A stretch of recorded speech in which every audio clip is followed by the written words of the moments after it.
Okay, we are ready and live. Welcome, everybody. Good to see such a big crowd here again.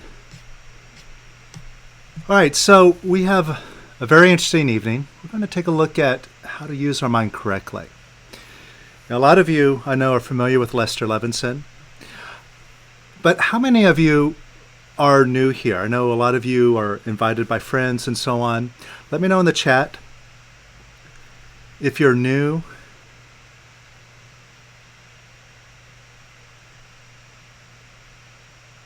Pretty new, okay.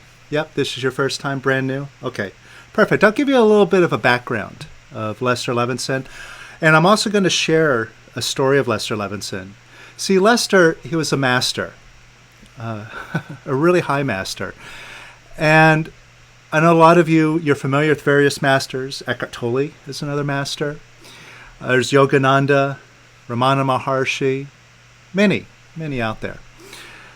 But the thing about Lester Levinson is if you ever get a chance to listen to him, and there's plenty of opportunities, there's a lot of audios of him on YouTube and elsewhere, you're going to see that he talks differently than most masters. He doesn't use a lot of metaphors.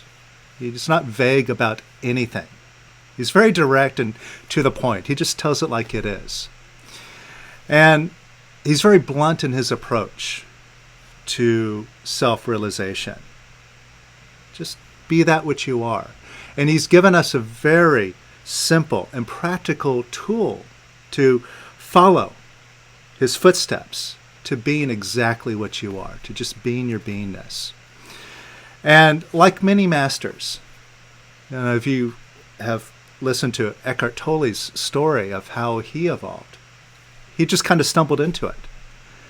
One day he was laying in bed thinking, I can't stand myself. I can't stand myself. I can't stand myself. And this realization came upon him of, what am I saying? I can't stand myself. Who is I and who is the self that I cannot stand? And that just opened his eyes to his ego and his relationship to it. And then he just fell down this rabbit hole. So he kind of stumbled into it. And the same with Lester. Lester stumbled into his self-realization, but his way of falling into it was he had spent his entire life studying to find out what life was all about. What makes us tick? What makes the whole universe work? And why does it even exist? And he studied physics. He studied the mind. He studied psychiatry. He studied mathematics and economics, all the systems of, us relating with each other, interacting with each other, how the universe flows.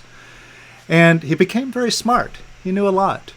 But one day, when he was in his early 40s, he got a second massive heart attack.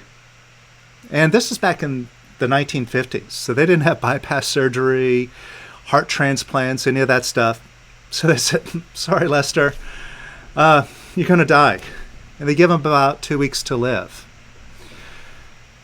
Now, the first thing that he did when he went home was he said to himself, Lester, you're stupid, stupid, stupid.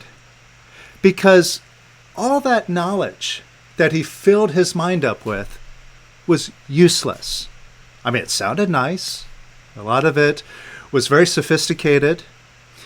But it was completely useless because it didn't give him the answers that he was looking for. What is this universe about? Why am I here? Didn't answer that at all. It just got him to a place where he was a dead man.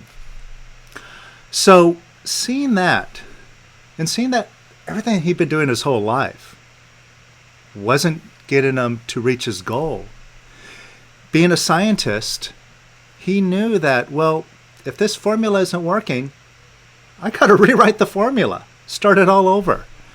And that's what he did. He just threw away all that information in his mind. And he just started to examine his life. And what he found out was all the times when he was sick and when his businesses are failing because he was a serial entrepreneur. He had a tendency to make money and then lose it all and then make it up again and then lose it again. And this is just a continuous cycle.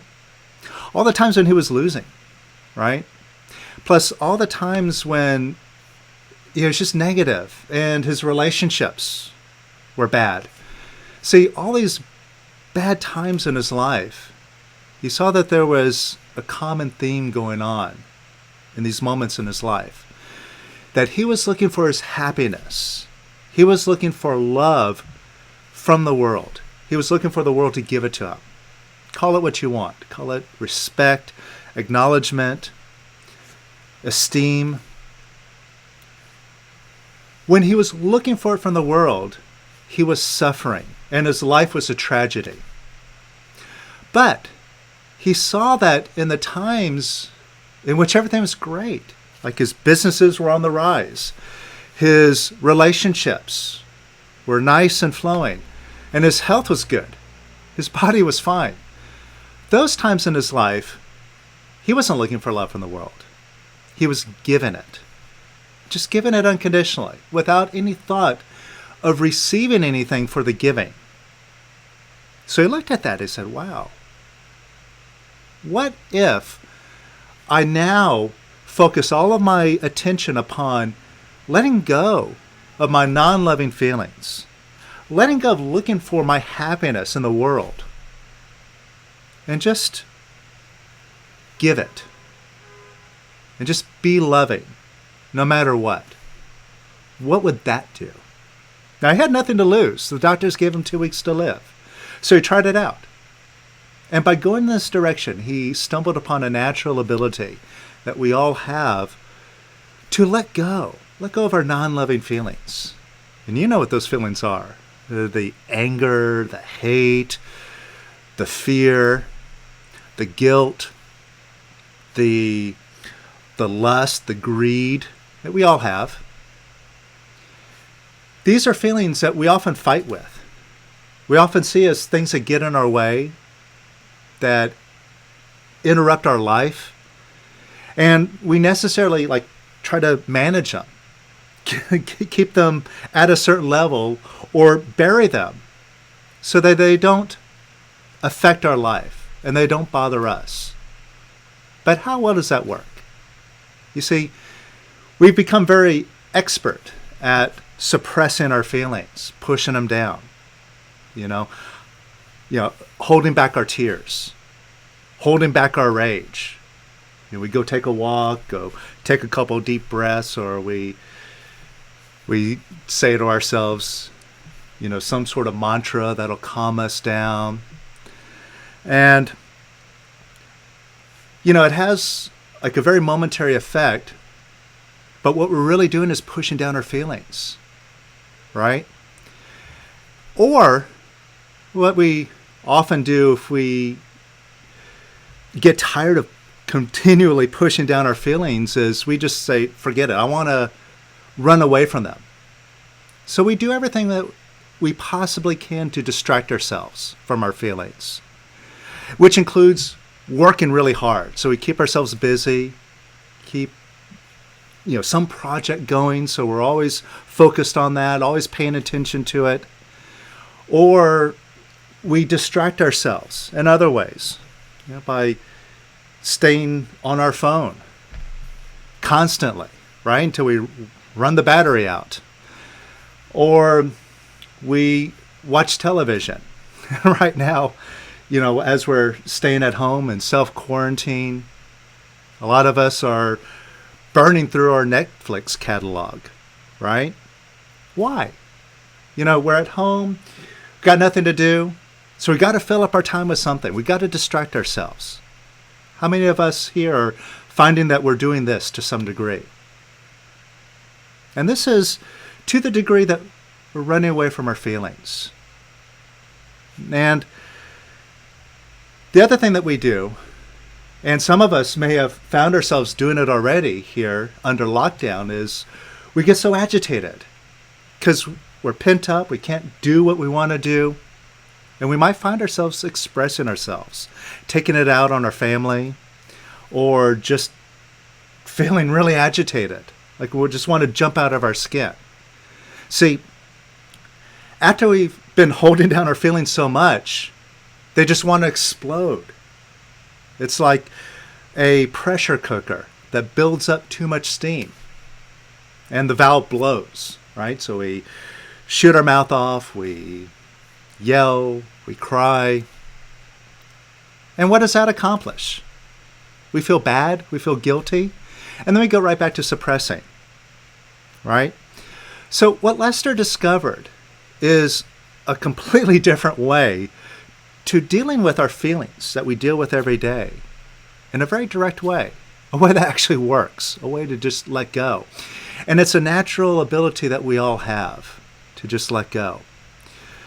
So what I'm going to do this evening is, for those of you that are new, I'm going to give you a brief demonstration. I'm going to show you just a very simple way to let go so you can experience this for yourself. And one of the things that we do that is an aspect of this work is it is 100% experiential. And what this means is you're not going to get it from your mind. You're not going to understand it up here. Your mind's never going to know what real freedom is all about. It might think it does. And I know a lot of people that have studied spirituality, that have studied the mind, that they think they got it all figured out. They don't. The mind will never understand. So that's why the approach that we take here is 100% experiential. You just do it, and you see the result, and then you know. And you know that it works. So that's our approach, and I'll show you how it's done. I'll give you just a very simple demonstration. And then what we're going to do is we'll work together one-on-one.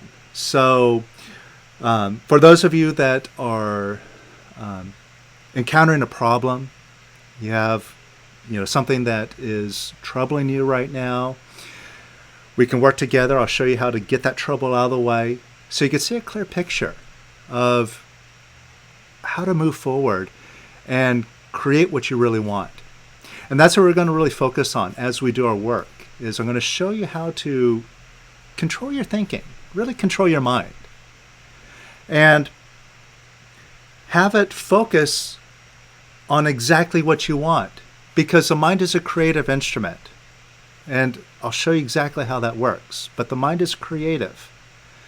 So when you just tune it in to exactly what you want, that's exactly what you're going to get.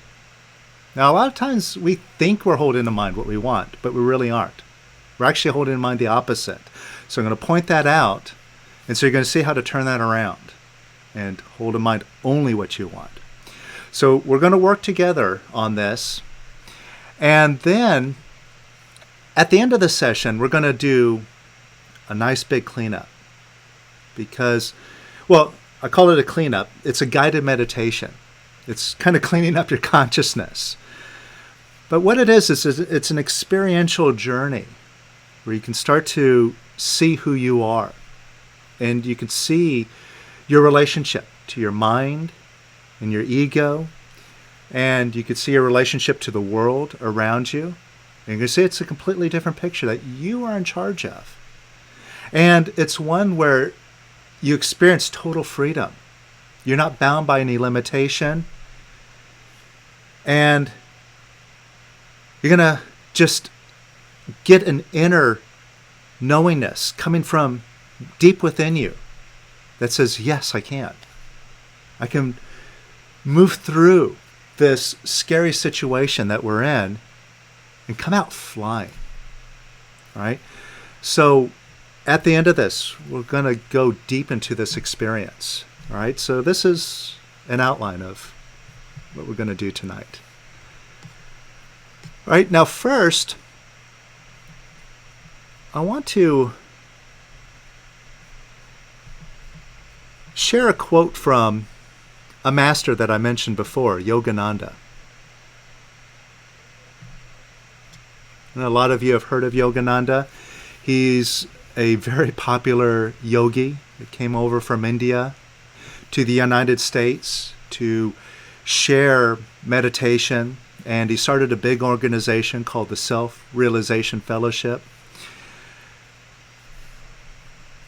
And here's something that Yogananda said.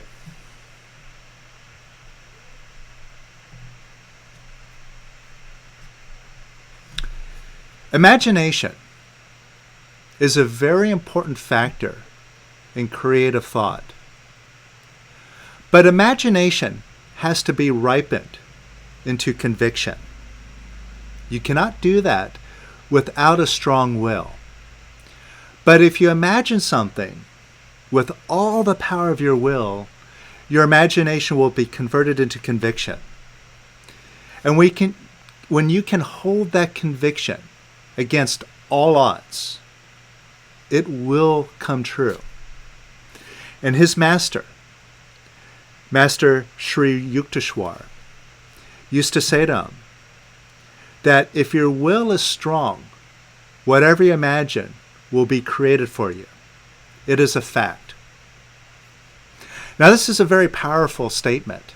And this is something that in one of the 6-week classes that I do, I focus on this a lot.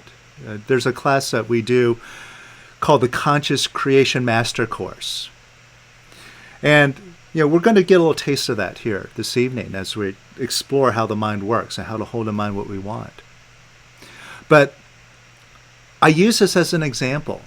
You see, how many of you have experienced a situation in your life where, against all odds, you just knew what it is that you wanted, what your goal was, and you knew no matter what, you're having it. You may not know exactly how, but you're like, I'm having it. I'm finding a way. Nothing's stopping me. And you just had that conviction. It's mine. You just knew it. Right? Just drop a little affirmation in the chat, or you could raise your hand. If you're on the phone at the bottom left corner, you'll see 3 little dots. If you click on that, you'll see a little menu pop up, and you could raise your hand, or you can open up the chat window. And let me know, have you experienced that? Just certain moments in your life where you just had a conviction that your mind couldn't grasp. You just knew. And you did it. So who's done this?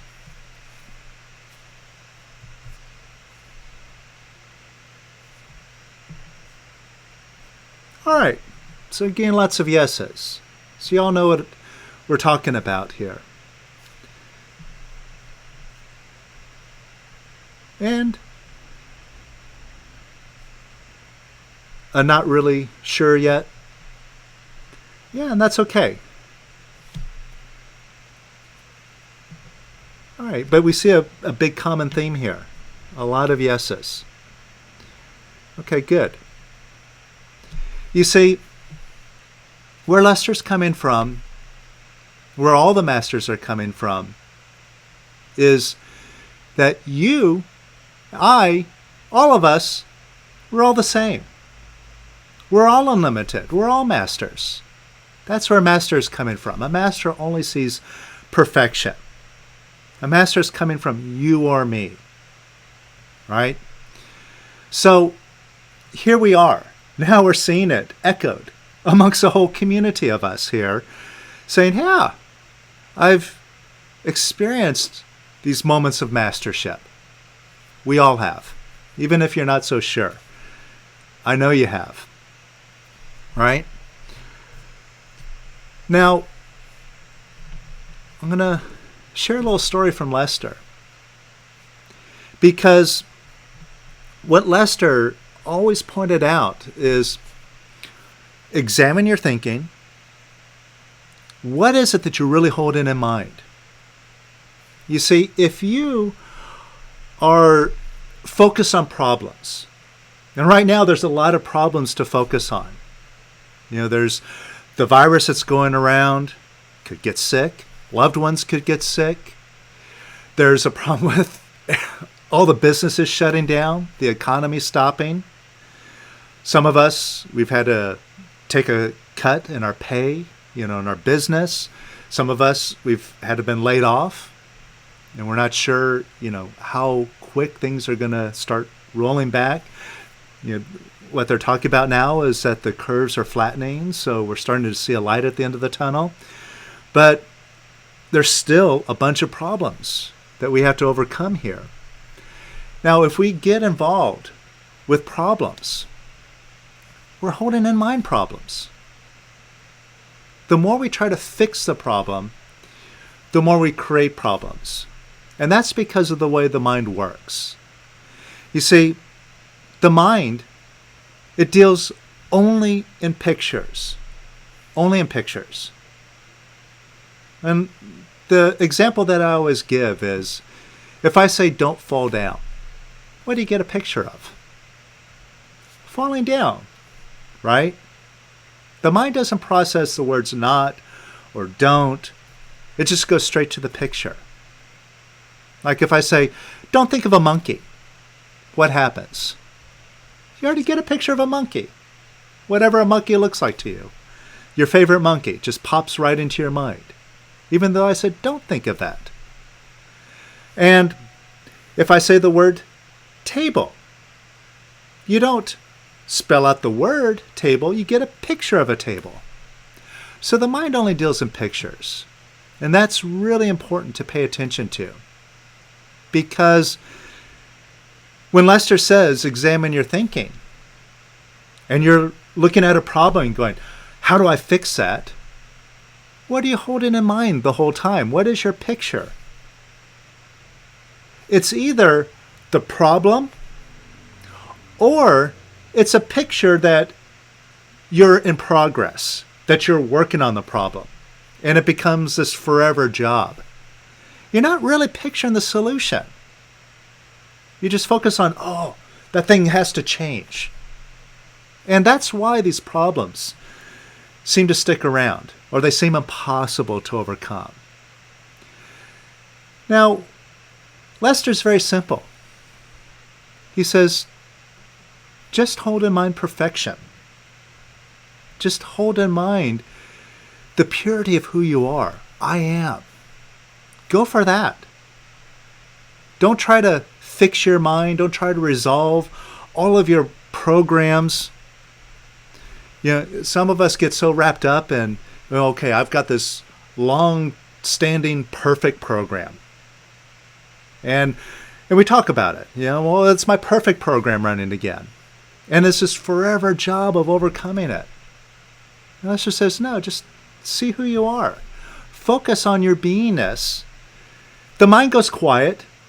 And when the mind goes quiet, all the problems, everything that is a limitation, goes quiet with it.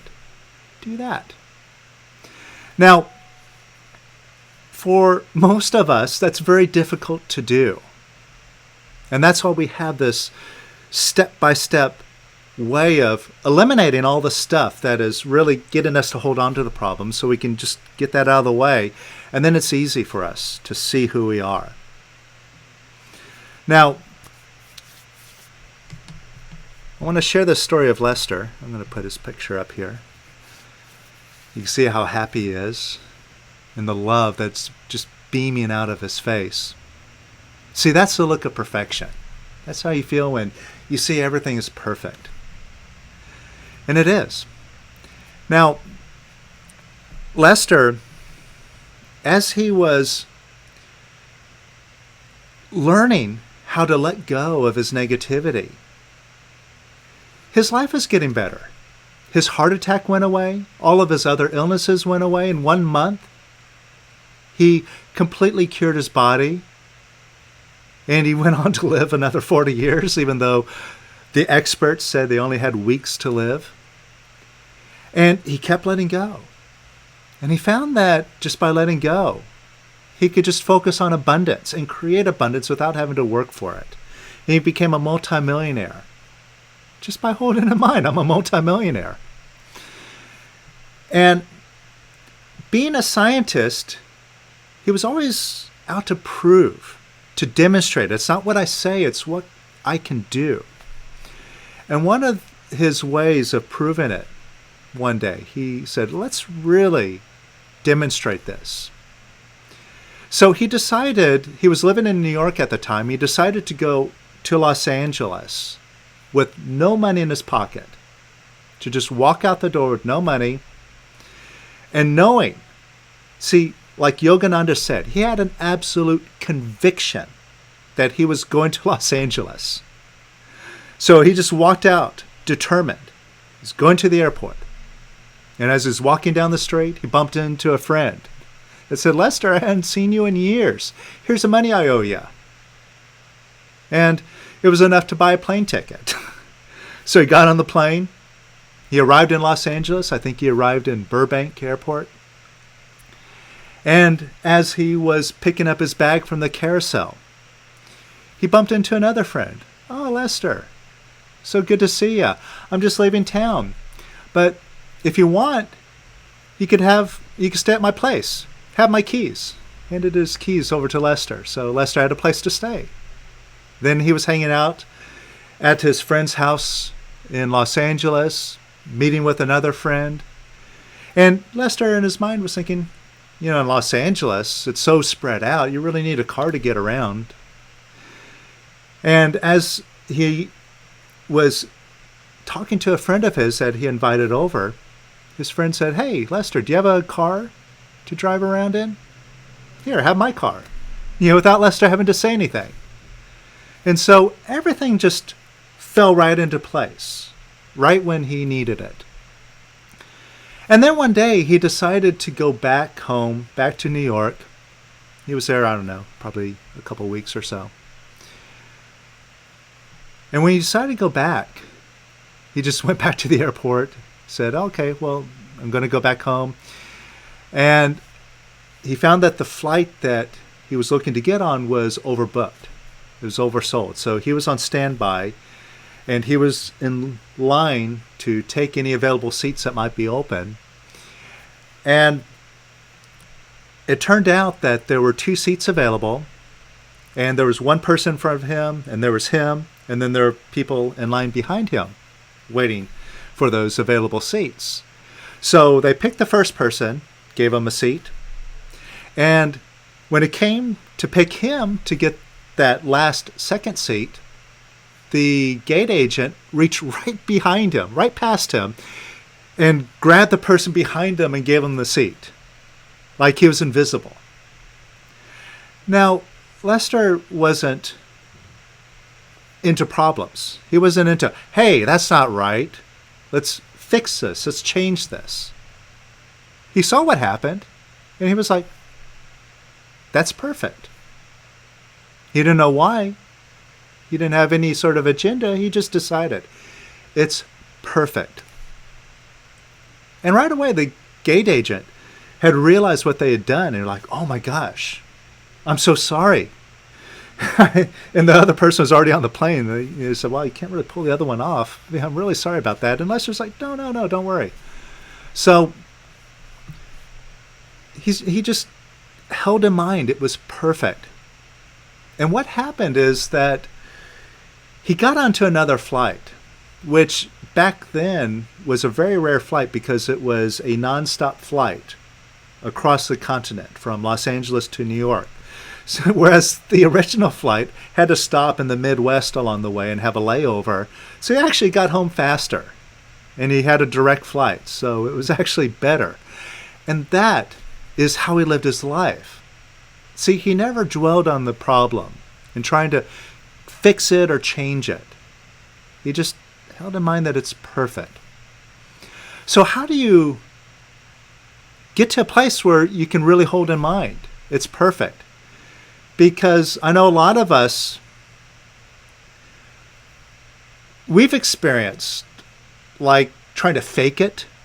Like they say, fake it until we make it. And we realize at some point we're just kidding ourselves. We're just trying to do like a vision board, or we're doing like a mantra, an affirmation. It's not working. And the reason is that we have those suppressed feelings that we've been pushing down our feelings. And every time we've done that our whole life, Those feelings we push down into our subconscious. And those feelings, that negativity, blocks us. It comes up as either conscious or unconscious doubt or just negativity. And that negates holding in mind things are perfect. Because all the stuff we accumulated, it's not perfect. That's our ego at work. So we got to bring that stuff up, let it out, and that's where we discover our perfection. And it is super easy to hold that in mind. All right?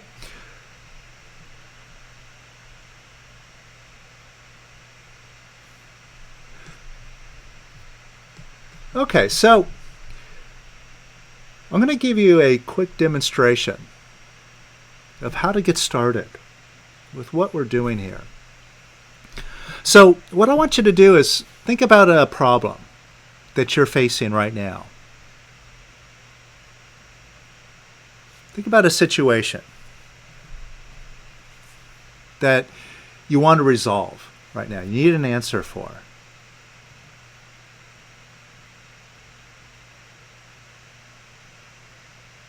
Now here's the thing.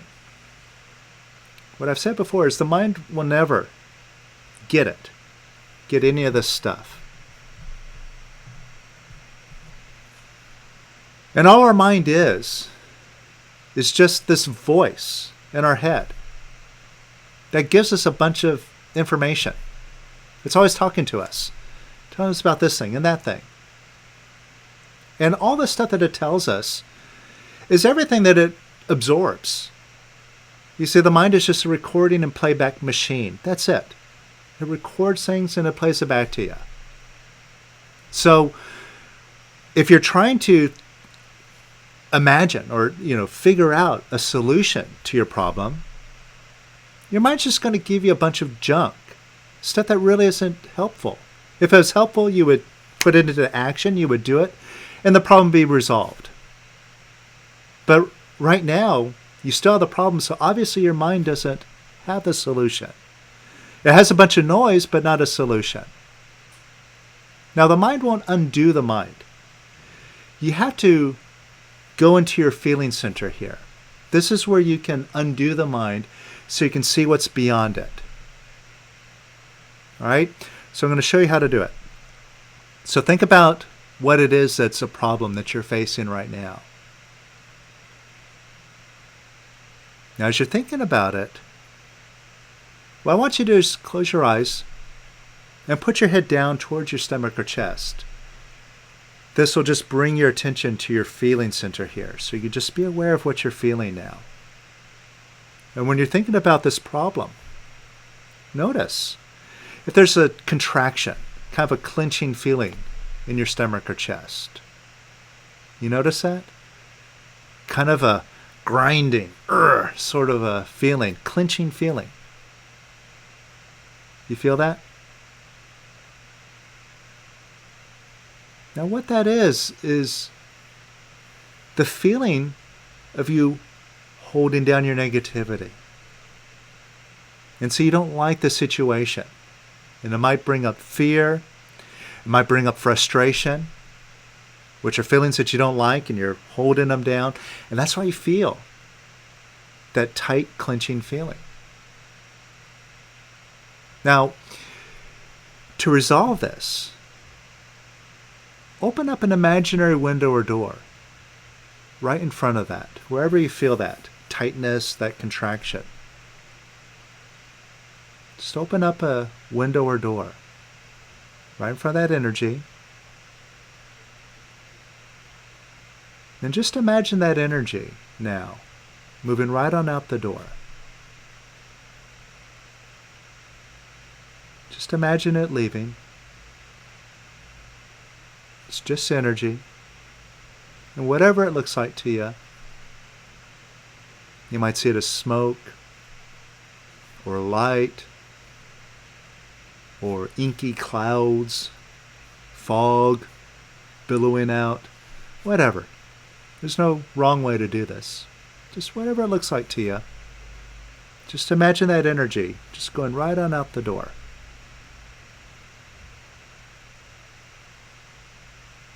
And let that energy leave a little bit more.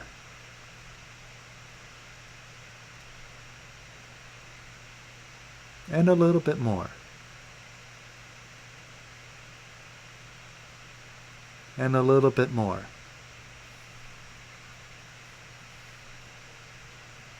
And a little bit more. And even more. And even more.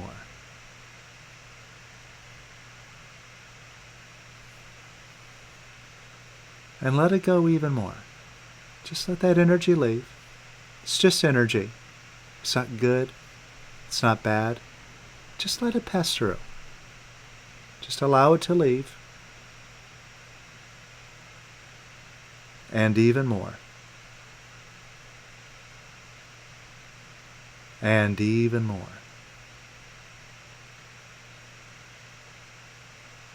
And even more.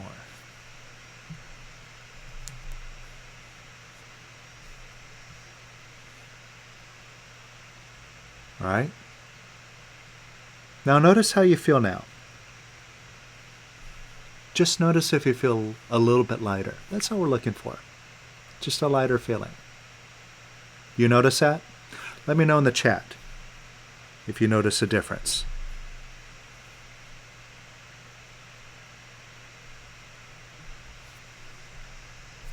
Or raise your hand.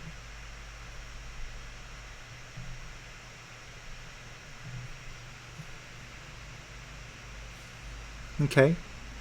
I'm seeing the feedback here. You feel lighter, calmer. It's better. Okay, your mind is quieter. And that's a good point. You notice that now.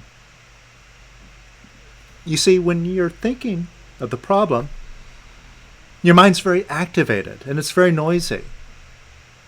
You notice it doesn't really want to leave you alone. You know, it wants you to stay focused on the problem. It keeps reminding you of that. It doesn't give you solutions. It just keeps reminding you that you have a problem. But when you just kind of disengage the mind, this is why I asked you to put your head down, close your eyes, because it kind of gets you out of here and more into here. And when you open up that door, you just start letting the feelings, that energy go, then the mind goes quiet. Wow, how easy is that? Now, here's the real kicker. Think about that problem and see if you're as bothered by it now. See if it's as big of a problem as it was a few moments ago. Do you notice a difference? And let me know in the chat.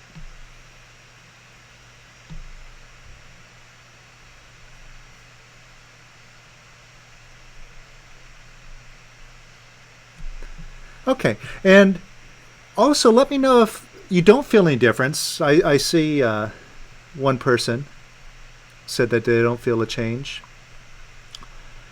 And if you don't mind, I'll call on you because I want to make sure everybody got this. All right, Tip, are you there?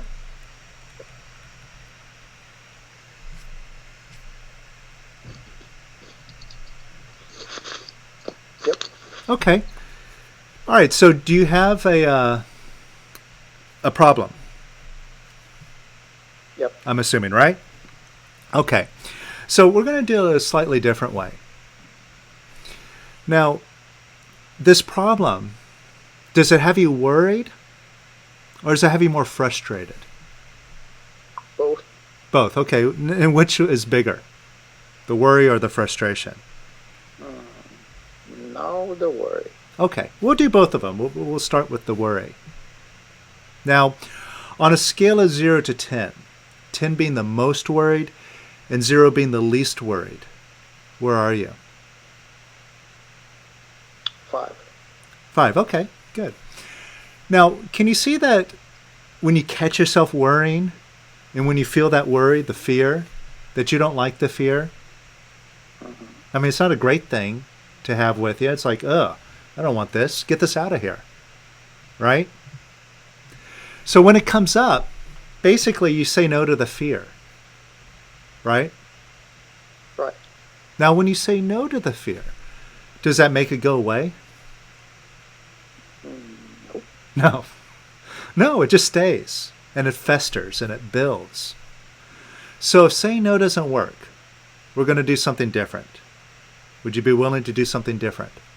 Yep. Okay. So instead of no, look at that fear. Look at that worry that you have as a 5 right now. Just look right at that fear, that feeling, and say yes to it. Just say yes to the fear. That's all. Yes. And say yes to the fear a little bit more. Yes. And say yes to it a little bit more. Yes. And say yes to it a little bit more. Yes.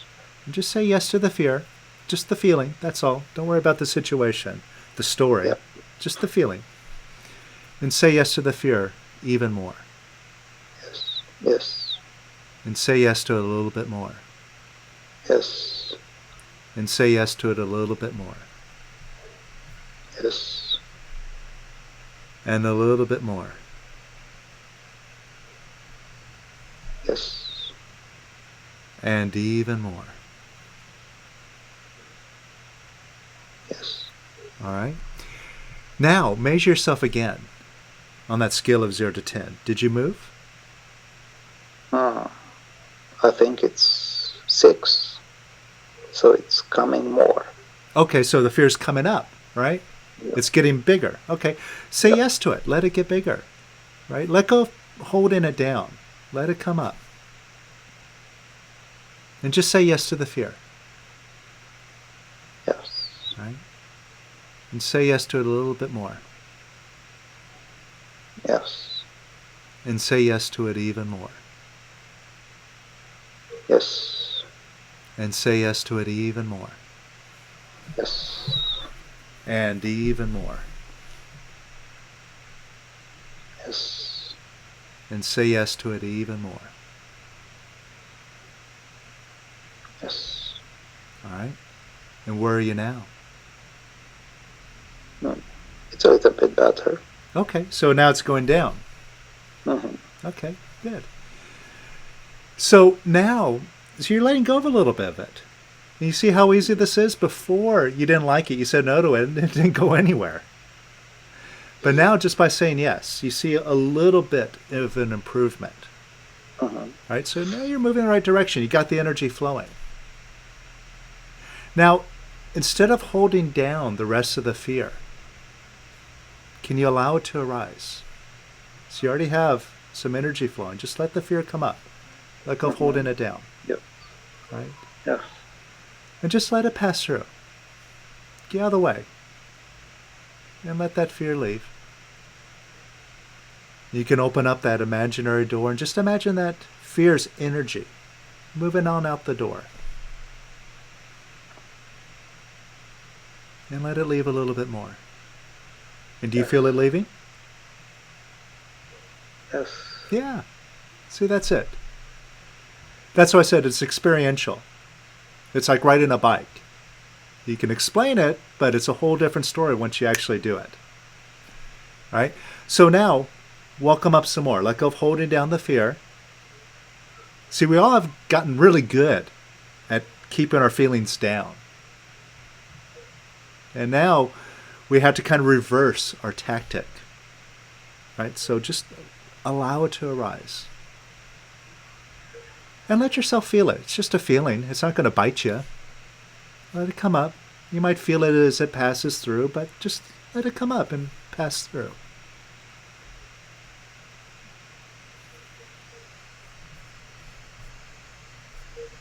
And let it leave some more. Yes. And some more. Yes. And some more.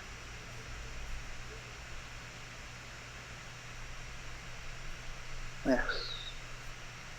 All right. How do you feel now? Now it's better. Yeah. You feel lighter? Yep. All right. Okay, good. Now, with the frustration. Measure yourself on a scale of 0 to 10. Where are you with the frustration? 10 being the most frustrated and 0 being the least frustrated. 7. Okay. And the same thing. Can you see when the frustration comes up, you're like, oh, get out of here. I don't want you. So you say no to it. That doesn't make the frustration go away. So let's do something radically different. Look at the frustration. Let's be really radical. Look at that frustration and say, I love you, frustration. I love you. Frustration. I love you. I love you. I just love you. Love you. I love you if you leave. I love you if you stay. I love you either way. I love you either way. You're just a feeling. I love you. I love you just to feel. I love you. I love you. Right? And where are you now on a scale of 0 to 10? 3. 2. Okay. See, once you get it, now it's easy. Now you went from a 7 to a 3 in 30 seconds. Yeah, that was a lot faster than with the fear. Yeah. And by the way, this is a very good demonstration of what Lester's talking about, of don't hold in mind the problem. See, if we have a problem of frustration, we're like, no. We want to resolve it. Like, how do I fix this frustration? But that never fixes it. We just get more frustrated. But when we do the complete opposite, when we see, by saying I love you and saying yes, you're actually holding in mind perfection. Like Lester says, it's perfect. So I love you, frustration. You're perfect. I love you. I love you even if you stay. And boom, it turns around. It goes away. So this is exactly what Lester's talking about. Now, let go of holding down on the rest of that frustration and let it come up. Just allow it to arise. Yes. And let it pass through. No. And let it pass through even more. Yes. And even more.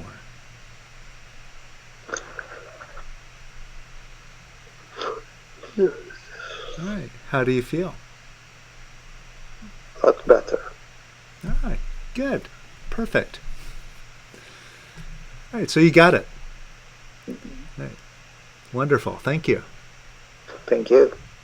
I think Oh, good. exercise with love worked better for me than the one with releasing, opening the door and leaving the things go. Yeah. Yeah, but you see when we took it to the next level, see, you first started with the love, with the yes, and then when I asked you to let go of holding down on the rest of it, let it come up, you saw it left, right? You felt it leaving?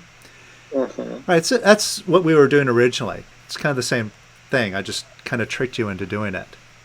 Right. Right. But yeah, it's all the same, really.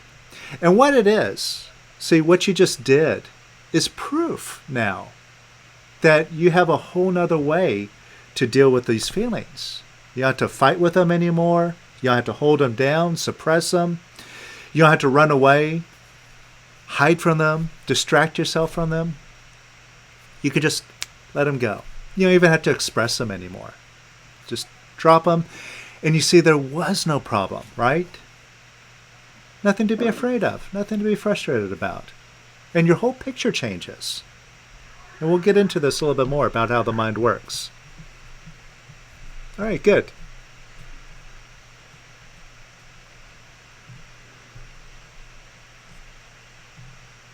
All right, Elizabeth. Hi. I saw your messages in the chat. It just stopped. Okay, see, releasing works. For those of you who are watching, you don't see the chat. Elizabeth was saying that there's like alarms going off in her building. She wasn't sure whether to leave or not.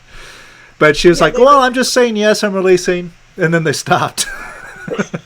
They were telling us to leave, but I haven't left in 3 weeks. I've gone to take out the trash, and I've gone to get the mail in my building. I've been afraid to do laundry Mm-hmm. because I am 64 and I have one of the risk Mm-hmm. factors. And I was coughing, which I was able to stop completely through releasing. And anyway, I've been doing a lot of releasing, and it's been helping. But I think the biggest thing was just right now, that alarm is no longer on. And there were fire engines. I don't hear any fire engines. It's all good. Yeah. See, this is where Lester's coming from. If you hold in mind perfection, what happens out there that seems imperfect vanishes. And when you do this again and again and again, you prove to yourself that the whole world out there is your picture. There's nothing going on out there but your picture. And that's why it's so powerful to release, because you experience it. Now, a lot of you may have heard masters tell you this. It's great to hear from a master. It's great to have that knowledge, go around and repeat it, share it with others, and talk about it. But it's another thing to do it. And that's our real step here. It's not just talk about what the masters are doing and what the possibilities are, but to step into it ourselves and do it ourselves. All right, good. So you're feeling good now? Yeah, I'm a little better. Yeah, Okay. less scared. Okay, perfect. So let's take a look at your fear of going out, Okay. right?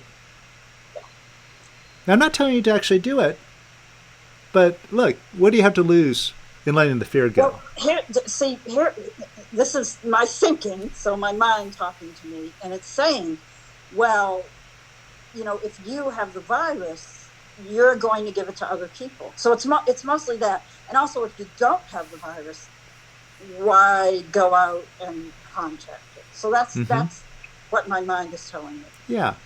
Okay, so it doesn't matter what you do or what you don't do. The fact is right now, you're sitting with some fear. Right. Now, most of us have a belief that fear protects us. That it's fear that's going to keep me from sticking my hand in fire. No. Good common sense is going to keep you from sticking your hand in fire, right?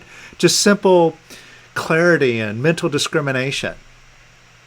Right. Well, my Right. question about that is it like when the alarm is going off and they're telling you to leave your building, is that common sense to leave, or to just sit here and release, which is what I did, and that seemed to work. But common sense, it seems like, isn't working in this case, because I'm not, I'm Look. not sure whether.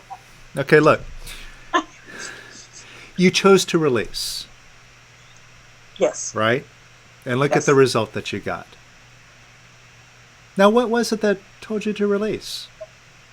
Maybe as the community here, we're sitting here releasing, so it was like, it's like, hey, well, let me do this, because it's already Yeah. here, right? Yeah. It was It's like, working. or like your intuition tells you to release, but not your mind. Right. Okay. And you see, if you go asking your mind, it's not going to give you a clear answer. It's going to keep you confused. Right. So the smart thing to do is quiet the mind. Then you're just going to have clarity. Your intuition is going to tell you exactly what to do.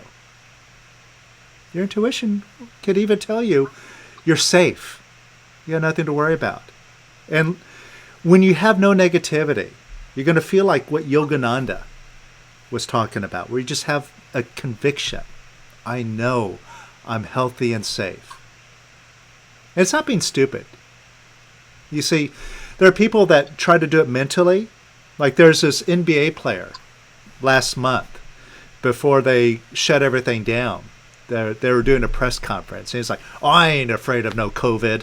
And he was going around touching all the microphones.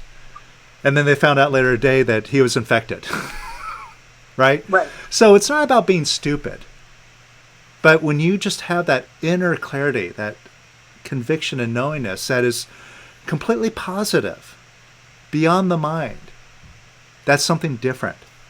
Right? And how do we get there? We get our feelings out of the way, like the fear. That's why it's important to just go ahead and drop the fear, regardless of whether you go outside or not. Fair enough? Yes. Okay. So, while we work together, everybody here follow along. Because all of us have something we're afraid of. So we can all work together here with you. So when you think about the fear of getting sick or getting somebody else sick, on a scale of 0 to 10, where are you with the fear? 10 being the most fear and 0 being the least. I would say 10. Okay. Now, you've been fighting with the fear, right? Yes. Making it wrong, making yourself wrong. And the fear doesn't feel good. So you probably have a Right. tendency of saying no to it. Are you? Yes. Okay. And saying no isn't making the fear go away. So let's do something different. Look at that fear, look at that 10, and say yes to it. Just say yes to the fear.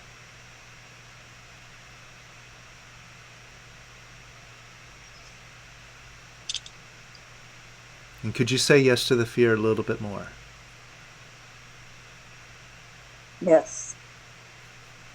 And could you say yes to the fear a little bit more? Yes. And could you say yes to it a little bit more? Yes. And a little bit more. Yes. And could you say yes to the fear even more? Yes. And even more. Yes. And even more. Yes.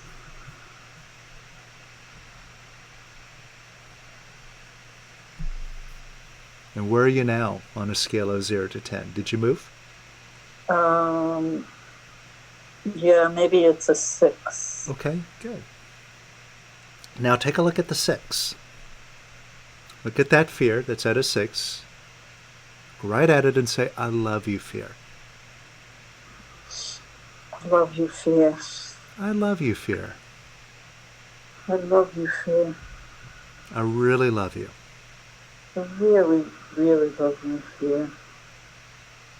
Even if you stay, even if you're right, even if you're justified, I love you. I love you. And I give you permission to be here. And I give you permission to be here.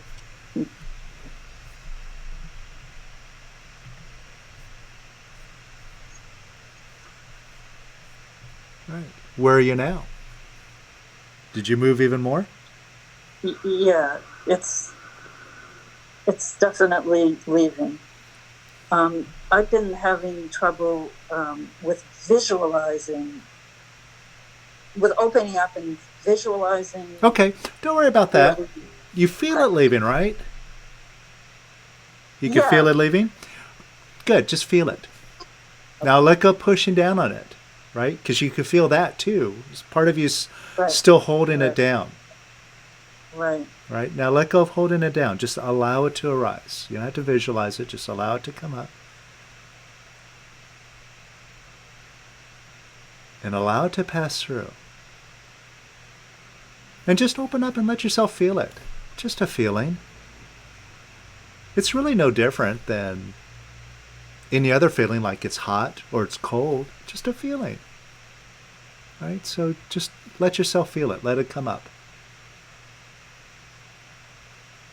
And let the fear pass through. Do you feel it moving? Yes. Good. Now let it pass through some more. Yes. And some more. Yes. And even more. It's feeling traumatic, like trauma. Uh-huh. It's just a feeling. You're not going through any actual trauma right now, are you? No, I didn't say trauma. I said like it's Oh, okay. drama. Oh, drama. Yeah. Same thing. And it's just a feeling, right? It's like, oh, okay. And just let it pass through. Okay. And let it pass through some more. Okay. And even more. Yes. All right, how does that feel? That's a lot better. Yeah. A lot better. You feel happier, right? More joyful? Yes, I would say more. Yes. Mm-hmm. See, that's all of your inner joy that's already there, that was covered up by the fear. And this is a positive energy that really protects you. And that backs up your conviction that you're safe. Now, just notice if you feel a little bit more safe than you did a few moments ago. Oh yeah. Oh yeah. I mean, when the alarms were going off, yeah, it's 100%. There's no problem. You clicked on the thing. It wasn't you. I know it was me, but as soon as you clicked on, a second before that, they just disappeared. There are no alarms. So I don't really need more. Well, here comes the alarm right now. I don't know if you can hear So you're it. talking about it. Okay. All right. Say yes to the alarm. Yes. I love you, alarm. I love you, I love you. I love you. I love you. I love you. See, they're telling us to leave. Okay. So look, I love you. here's the thing. Follow your intuition. If you want to leave, It's a leave. recorded voice, and my intuition is to stay right here with you. Okay. Good. So I just love the alarm and the voice telling me to leave. Yeah, that's all. Now, how's the fear? Any fear left? Yeah, I'm not really afraid. Okay, good. So bring up the rest. Now that you're bigger than it, don't save some for later. Right? Just bring up the rest of your fear. Allow it to come up. And let it go.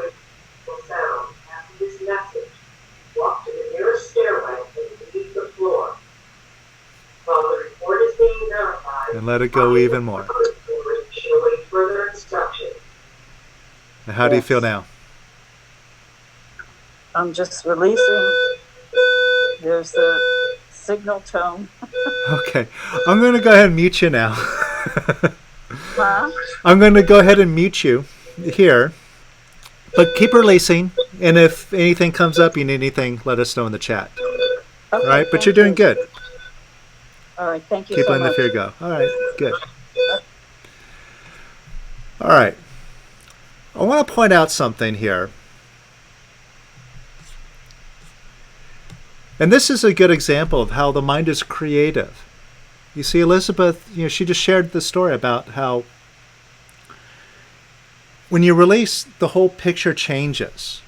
It went from a fearful picture, there's a problem here, to, oh no, I'm choosing to release. I'm just going to let go. And it changed immediately.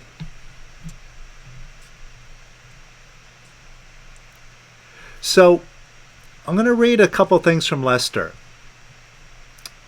And what he said is, if there are any problems that remain, they only remain because you're holding onto them in thought.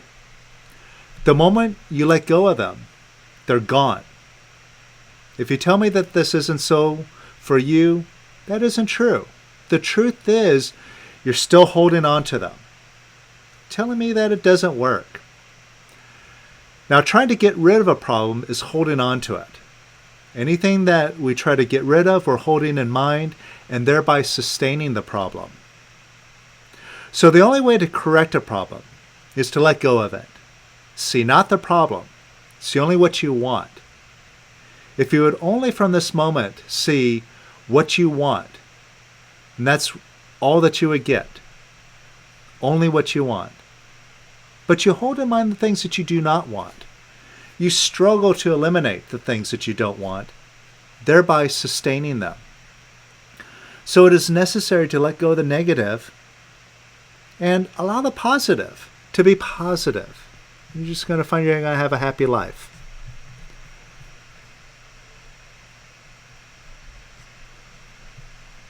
And there's something else that he said I want to share. See, an analogy that Lester used a lot is the analogy of a snake and a rope.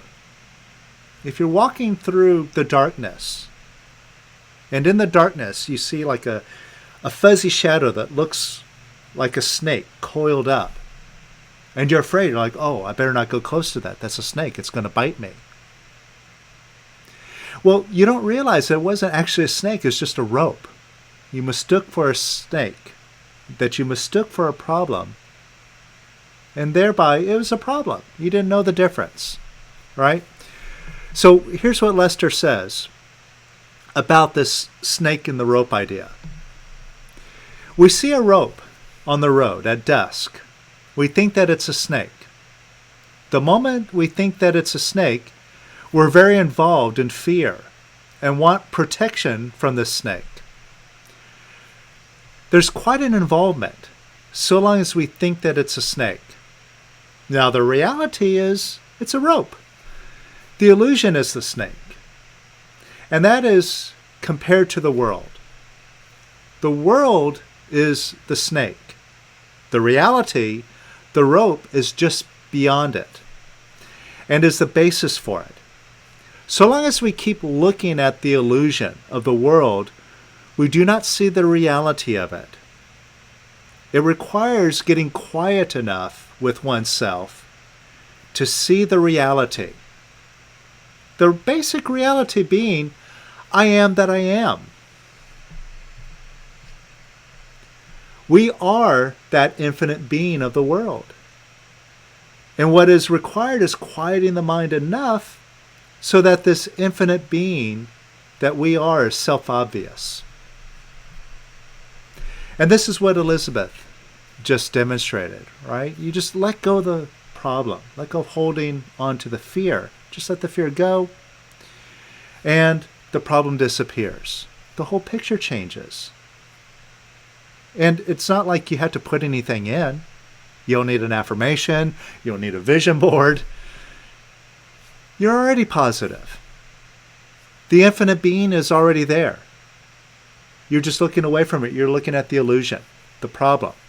And it seemed real as long as you were looking at it. Just quiet your mind. Look at who you are. And everything else disappears. Right? And we'll explore that a little bit later on. But let's do a little bit of work here. But first, I want to point out something. For those of you who are new here, I just wanted to let you know. See, I mentioned before, what we're doing here is just a demonstration. It's like the tip of the iceberg. It's proving out that we can let these feelings go. We have a better way. But what we're doing is like a very basic version of what we really get into in Lester's work. And if you like what you're experiencing so far, I've got a whole course here called the 21-Day Mastering Your Fate course, where I have 21 hour-long video sessions where I take you through the whole process of going through Lester's complete work. So you get all the tools. And it's not just the tools of letting go, but also tools on how to dig into your subconscious. You could dig deep into those buried feelings and beliefs and programs. Pull them up so you could see exactly what they are. It's like calling up the menu of your mind, like it's a computer. And you could see the whole directory, the whole menu of what's in it, and you can see what's there and go, I don't need that. Oh, it's silly to have that. And you knock out what's not working for you, right? So it's a whole system for doing that. And normally it's $297, but you see the coupon code there, MF200. You take $200 off. It's just $97 now. While we're in this situation, I want to make it easy for you to have the tools so you can really master your mind. This gives you everything that you need. And in addition to it just being $97, it's also with a money back guarantee for 30 days. So you really don't even have a risk with that. So I highly encourage you to take the next step and get some serious tools to go deeper into what it is that we're exploring here on this call. So I just want to let you know about that. If you go to the website, powerofquiet.com, and you scroll down on the home page, you'll see the Mastering Your Fate course there. Click on it, and when you order, use that code MF200. All right. So who would like to work?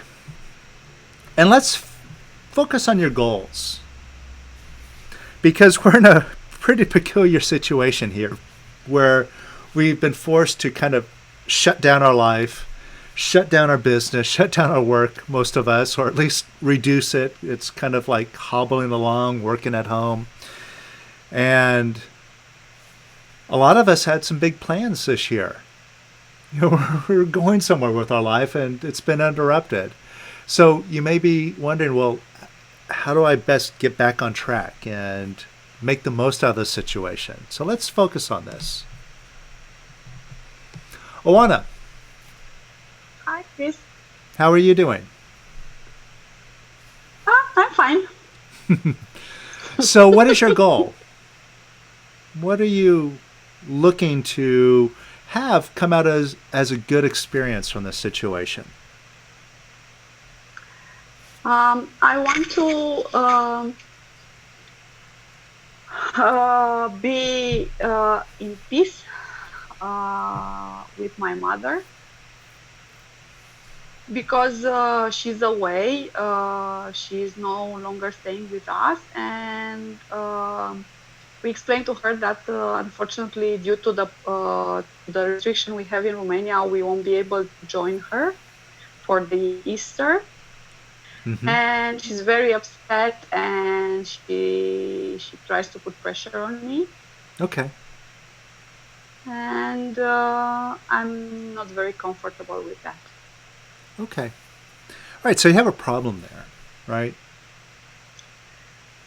Well, I already know that actually it's not real, and it's actually my reaction to the pressure my mother is putting on me. And the pattern, the mental pattern is very, very old actually. So it's difficult. I mean, I see the pattern, but I'm into it. I mean, Okay. And this is a good time to realize you'll never resolve these issues through your mind. yeah. See, how long has this pattern been running? I don't know, 40 years. And or you've what? been working on it, working on a solution, trying to resolve the problem. Yeah. And it hasn't resolved. So this is proof. No. Doing it this way, it's a waste of time. All right, so let's try Lester's way. Yeah. All right, so first, are you trying to figure out how to have the harmony and have your mother feel at ease? Yeah, actually, I want her to be healthy so she can be independent. Okay. And does your mind have an answer? Does it know how to do that? No. Okay. This is something we've been trying to do for years. Right. So if your mind doesn't have an answer, but for years you kept asking your mind, how do I do this? What do I do now? Right? And Yeah. it's like looking in an empty drawer. You're looking for something, and you open up the drawer. Is it in there? But the drawer's empty. You go, oh, it's empty. It's not there. But then you go back to that drawer and you look again and again and again. Isn't that silly? I admit, not. What can I say? Yeah. It's We all do it. yeah. So the point is, now you see there is no answer there. So it's silly to keep looking in it, right? Yeah. From this point forward. We could set that aside. Now, take a look to see if you've been disapproving of yourself for not resolving the situation in the right way. Yes, and I've been disapproving of my mother because she's not better, let's say. And this is our mind for us. Yeah. This is how it works, right? You see, what happens is when we get stuck with a problem, we go to our mind to try to figure out a resolution. And our mind is like right there for us. It says, yeah, I'm here to help you. Let me work it out. Don't worry. I got your back. And then it'll go over here, go over there. Let's go read this book. Let's go talk to this expert. And we try this thing, we try that thing, and we still don't resolve the problem. Now what does our friend the mind do? It says, oh, well, you tried everything, and you still don't have an answer. Here's what I suggest. Beat yourself up. And we all do this. We all do it automatically. Anytime something doesn't go our way, anytime we don't get what we want, we just go right into beating ourselves up, right? Yeah. Now, how is that going to help you help your mother by beating her up and beating you up? It doesn't. Right, And it doesn't. It's eating actually my resources. It makes it worse. Yeah.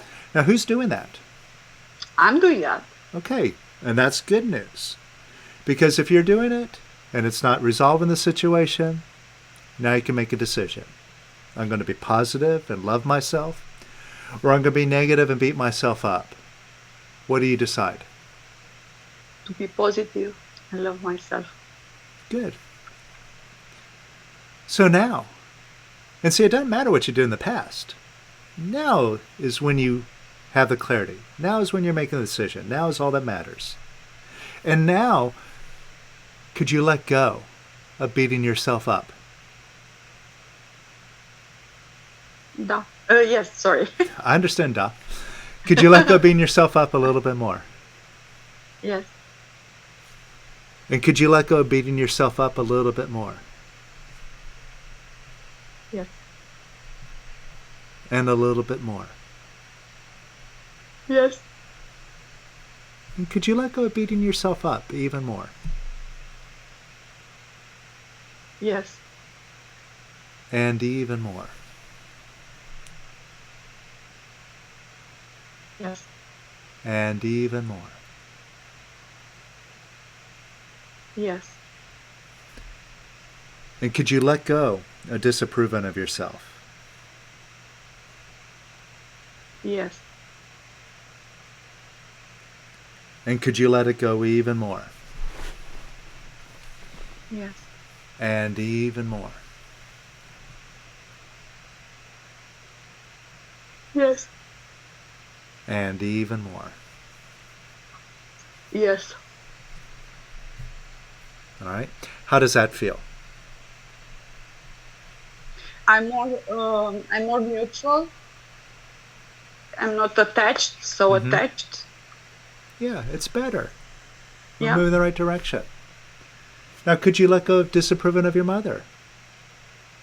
Yes. Because that doesn't help her, doesn't help you. And look at what Yes. you're holding in mind when you're disapproving of her or when you're worried about her. It's non-loving. It's You're a holding in non-loving mind feeling. she's sick or that she has a problem. Yeah. See, and you're walking around with that picture. And we all influence each other with our pictures. We do it when we communicate, when we use language, right? See, when you speak Romanian, in Romanian, you're describing a picture that you have in your mind. Now, luckily, I know a few words, so I understood what you were describing in your mind. But that's what we use our language for, to describe what we're seeing and as a picture. But you don't even have to use language. You don't have to open your mouth. If you're holding in mind a picture, it goes right across to the other person. They pick it up. A lot of times we're not aware of it, but oftentimes we experience it as like, oh, I got a good vibe about that person, or I got a bad vibe about them. Right? So by holding that in mind, your mom's picking that up. So that's not a very healthy thing to do, and it's not loving towards her, like you said. I feel like I feel like I'm contracting when I'm thinking. Yeah, and see, that's what's her. locking it in place. So It's a contraction. we're gonna address I contract. that so we can let the picture go.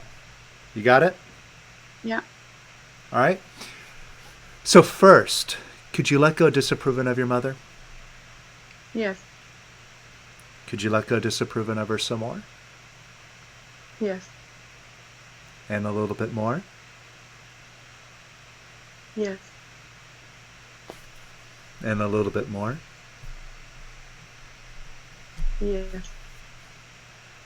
And even more? Yes. And could you let go disapproving of her even more? Yes. And even more? Yes.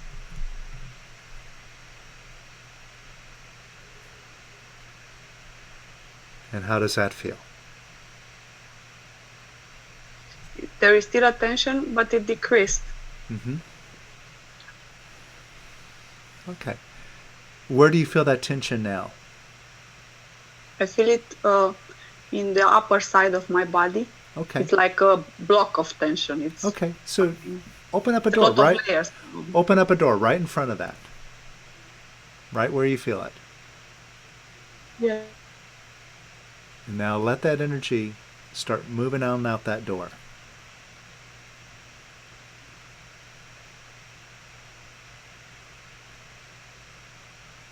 Just allow that energy to leave. It's just energy. It's not good. It's not bad. Just energy passing through.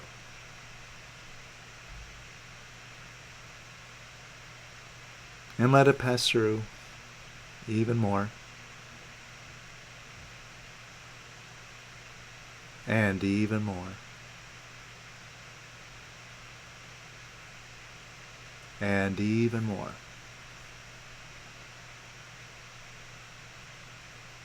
And even more.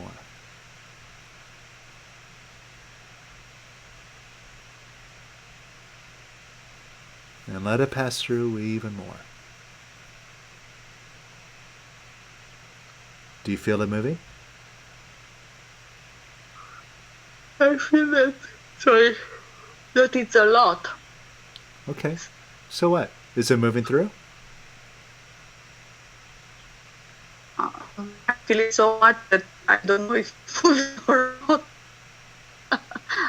I mean, I think it's moving, but it's a lot. Okay. Well, you see it. Okay. Just imagine it going on out the door. Watch it And leave. it's a sensation that I want to get rid of it. All right. Well, so you're pushing on it. Yeah. You see that? Let go pushing on it. Right? Forget the door for a moment. Just look at that energy in your upper body and say yes to it. Yes. And say yes to that tension. Just say yes to it. That's all. Yes. And say yes to it some more. Yes.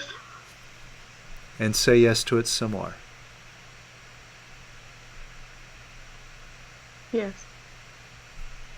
And say yes to it some more. Yes. And some more. Yes. And say yes to it some more. Yes. And even more. Yes. And even more. Yes. All right. How does that feel?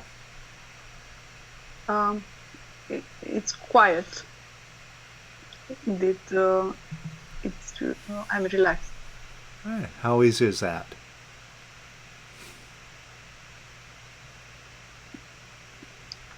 Until the next thought is coming and sweep me off my feet.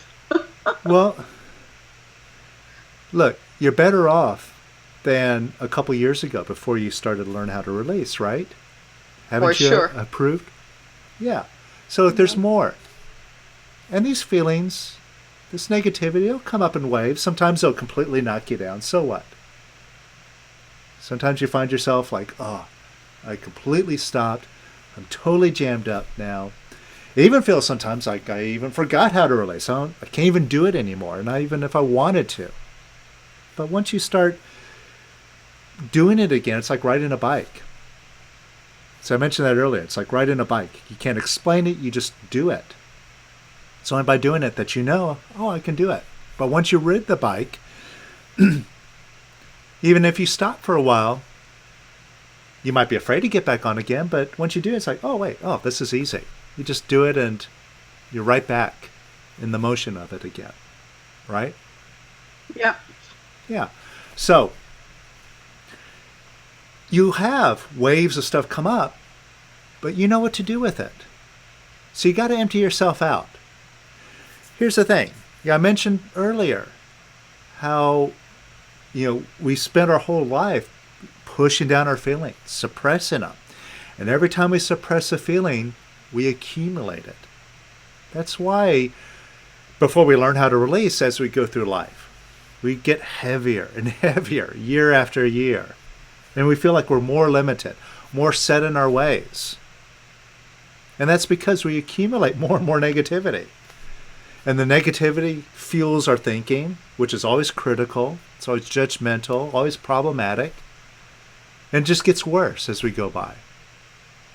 So if you look at it in a scientific approach, you can see it as just like a mass of energy. It is a finite mass. And every time you release, you're letting go of a bit of it. And the proof is, like you said, you're way off. You're way better off than you were a couple years ago. This is showing you that you're trimming down this mass. And all that's required is you keep doing what you're doing until the whole thing is gone completely. That's it. So what if more comes up? It's an opportunity to let go and be permanently even better, like you've been doing so far. Does that make sense? Yes. Yeah, that's it. If there's one thing that Lester said that people wanted to fight with him about was him saying that it's simple and easy to go free, to be realized. A lot of us think, oh no, it's impossible. It's a forever job. No, only as long as you think so. See, if that's your picture, so be it. But if you hold in mind freedom, you focus on the I am, and you use a tool, not just do it mentally, but you use it for releasing so you can really know that you are. And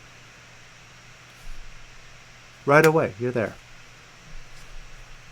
All right, good. Thank you, Chris. Thank you.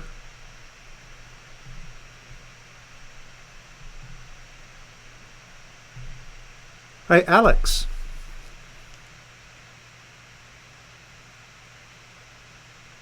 Are you there, Alex?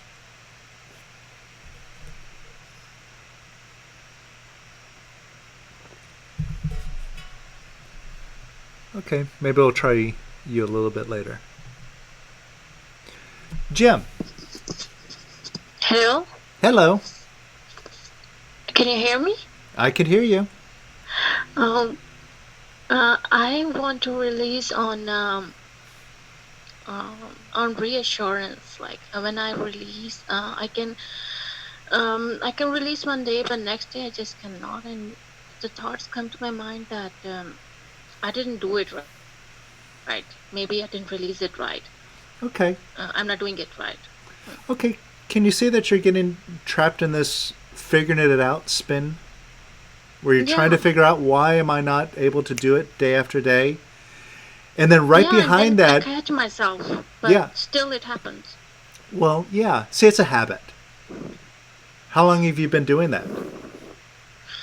At least a Um, lifetime so far. yeah, And yeah, maybe yeah. even longer than that, Mm-hmm. right? So it's not a big deal. But just look at what's going on. First, you're trying to resolve the situation. You want to know what the answer is. Yeah. Yeah? And because you're not doing it, what you just told me is you're beating yourself up, right? Mm-hmm. The self-criticism is coming in. And that's your mind for you. So what's necessary is that we catch it and we reverse it. Now, we might have to do it 100, 1,000 times until we completely eliminate the habit. But every time you do it, you get bigger and bigger and bigger. All right? So right now, and we're just focused on right now, can you see your mind doesn't have a clue why you're not releasing consistently and how to do it? Mm-hmm. Your mind doesn't have an answer for you. So we could set that aside. Right? We're done with that. It doesn't know. So we're going to look elsewhere for an answer. Now, you see you've been disapproving of yourself, right? Yes. How does that help you? It feels really bad. Yeah. So you're doing the opposite of releasing when you're doing that. So of course, that's not going to help you. And who's doing it? My mind? Okay, what did you just say? My mind. Who does that mind belong to? It feels like See, don't go blaming your mind. You're the owner. The buck stops here. See, look, your mind is suggesting it to you, but you're the one who's taking that and running with it. You see? So it is your decision. You see that? Yes. All right. Now this is good news. See, now you can do something about it. If you're doing it, you can change it. If you're saying, well, it's my mind, then you're having to wait for your mind to change. Good luck with that. At least this way you have the power in your hands, right? Now you can make a decision. I'm going to be positive and love myself, or I'm going to be negative and beat myself up. What do you decide? I'm going to be positive and love myself. Right, good. So could you let go of disapproving of yourself? Yes. And could you let go of disapproving of yourself a little bit more? Yes. And could you let go of disapproving of yourself even more? Yes. And could you let go of disapproving of yourself even more? Yes. And could you let go of disapproving of yourself even more? Yes. And even more. Yes. And could you let go of disapproving of yourself even more? Yes. And even more. Yes. And how does that feel? I feel empowered a little bit. Yeah, well, I could hear it in your voice, right? So you're just getting a little bit lighter. And that's it. That's all we need to pay attention to. All right? Now, could you give yourself a little bit of approval? No reason. Just because it's Thursday. Yes. Could you give yourself a little bit more approval? Yes. And could you give yourself a little bit more approval? Yeah. And Yes. a little bit more. Yes. And a little bit more. Yes. And a little bit more. Yes. And how does that feel? It feels better. But why doesn't it happen when I'm doing it alone by myself? It takes practice. Okay. This is why I recommended the 21-day course. But I know you follow along with the YouTube because I see your comments in there a lot. Those are really great. Yeah, I watch all of your videos. Yeah. But the point is you really have to take responsibility and say, I'm going to dig out this negativity. I got to go to work. So, do you have the tools? I know there are a number of various tools that are available for you, various courses and programs and so on. Yeah, I got some course from someone. I didn't buy it, Hmm. but I practice it um, Okay. regularly. I recommend getting the 21-day course because it'll go into much, much more detail and go a lot deeper into the releasing. I mean, see, what I do on YouTube is good, but like I said, it's just kind of like a liked version of releasing. So you can kind of get it, you kind of see, oh, well, this is the direction to go. But what Lester has is the whole thing laid out for you to master your mind. And it's really as clear and simple, but you got to do it. And so you got to dig in to your, not just what's coming up on the surface and bothering you, but what's underneath the surface. Because that's where most of the junk is. I think most of us are aware that we're conscious of maybe at most 10% of our thoughts and feelings. But there's like 90% that we're really not aware of that show up as sabotage habits, other habits and tendencies that we can't break, like a smoking habit or a worrying habit. And that stuff is like a deep program. And it's one thing just to release on the surface, but if you really want to pull all this stuff out, you really have to go in and dig it out deeply. All right? So that's what's going to do it for you. And by doing it like that, in a very systematic way, that's how you really get good at it. So what you're talking about is, some days it's easy, some days it's difficult. Well, practice makes perfect. The more you apply it and do it, you get better and better at it. And the more the negativity you let go of. See, like I said before, it's like a finite mass. You let go of enough of it, now it's not bigger than you. You're actually bigger than it. So you always have more clarity, like permanent clarity. So even if something does come up, it's like, okay, I got some fear there, but I'm not going to get swept away by it. I can see it and let it go. It's just another feeling, right? Does this make sense? Yes. That's it. That's all. So it's nothing to figure out. You just either do it or you don't do it. Yes. All right? So we'll do a little bit more. Okay? Now, can you let go of disapproving of yourself for not being consistent? Yes. And could you let go of wanting to change that? Yes. All right? See, here's an example of what we're talking about here this evening. Examine your thinking. So you're wanting to change that problem, that situation. But as long as you're wanting to change it, what are you picturing in your mind? I want to change that. The problem, right? Yes. So you got to focus on the problem in order to want to change it. But Yes. it's like you're casting a spotlight right on the problem, and you're like putting it on display. It doesn't go away. So could you let go of wanting to change it now? And what do you have to lose? Yeah. See, how long have you been wanting to change that? A long time. Right. And if wanting to change it did anything, it would have changed already. So you got nothing to lose. Could you let go of wanting to change it then? Yes. Could you let go of wanting to change it some more? Yes. And could you let go of wanting to change it some more? Yes. And some more? Yes. And could you let go of wanting to change it some more? Yes. And even more? Yes. And could you let go of wanting to change it even more? Yes.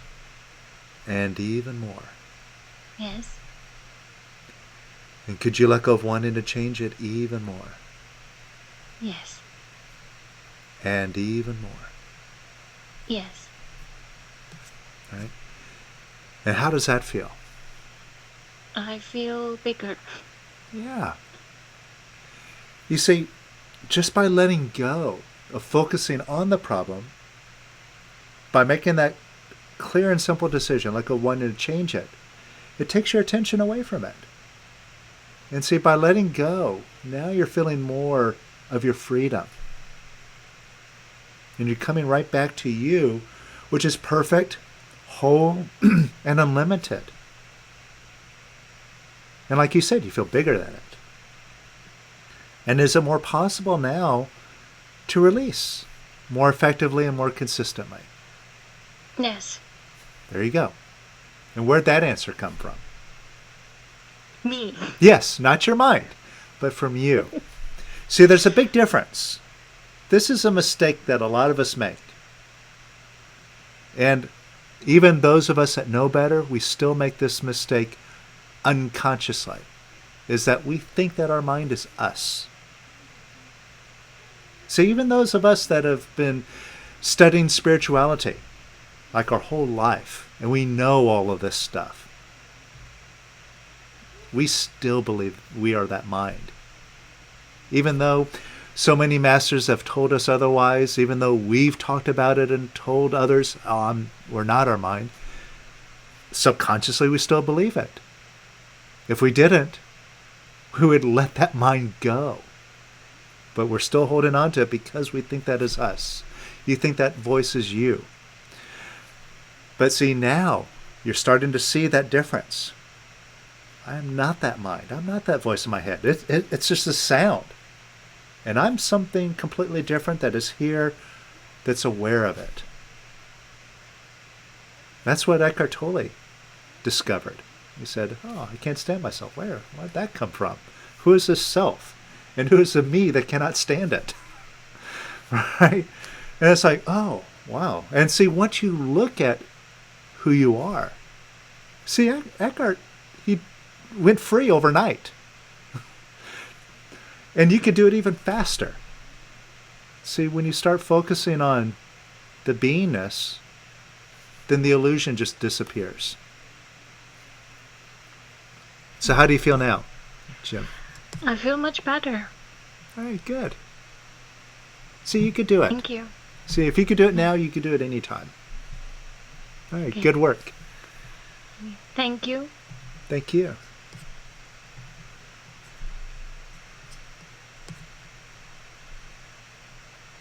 All right, let's try Alex again. Are you there, Alex?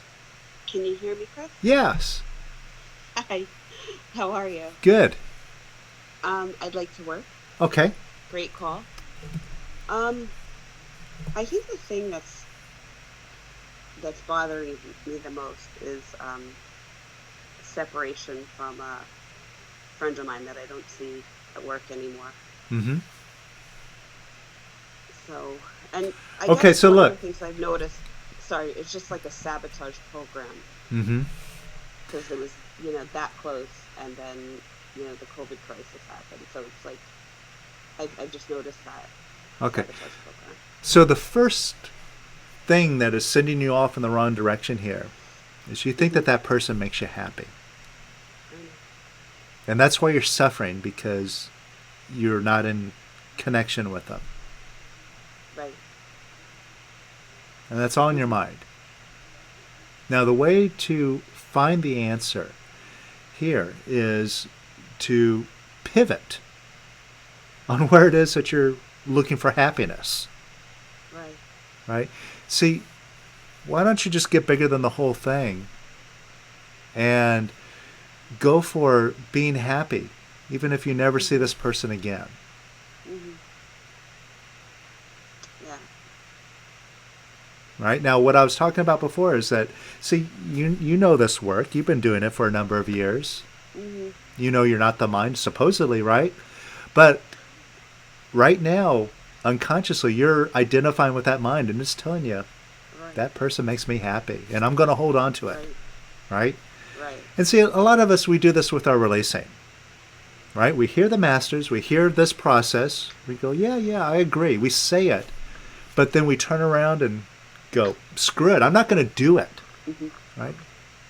Yeah, I want freedom, But I'm not going to actually take a step to do it because I'd rather hold on to this thing that I think makes me happy.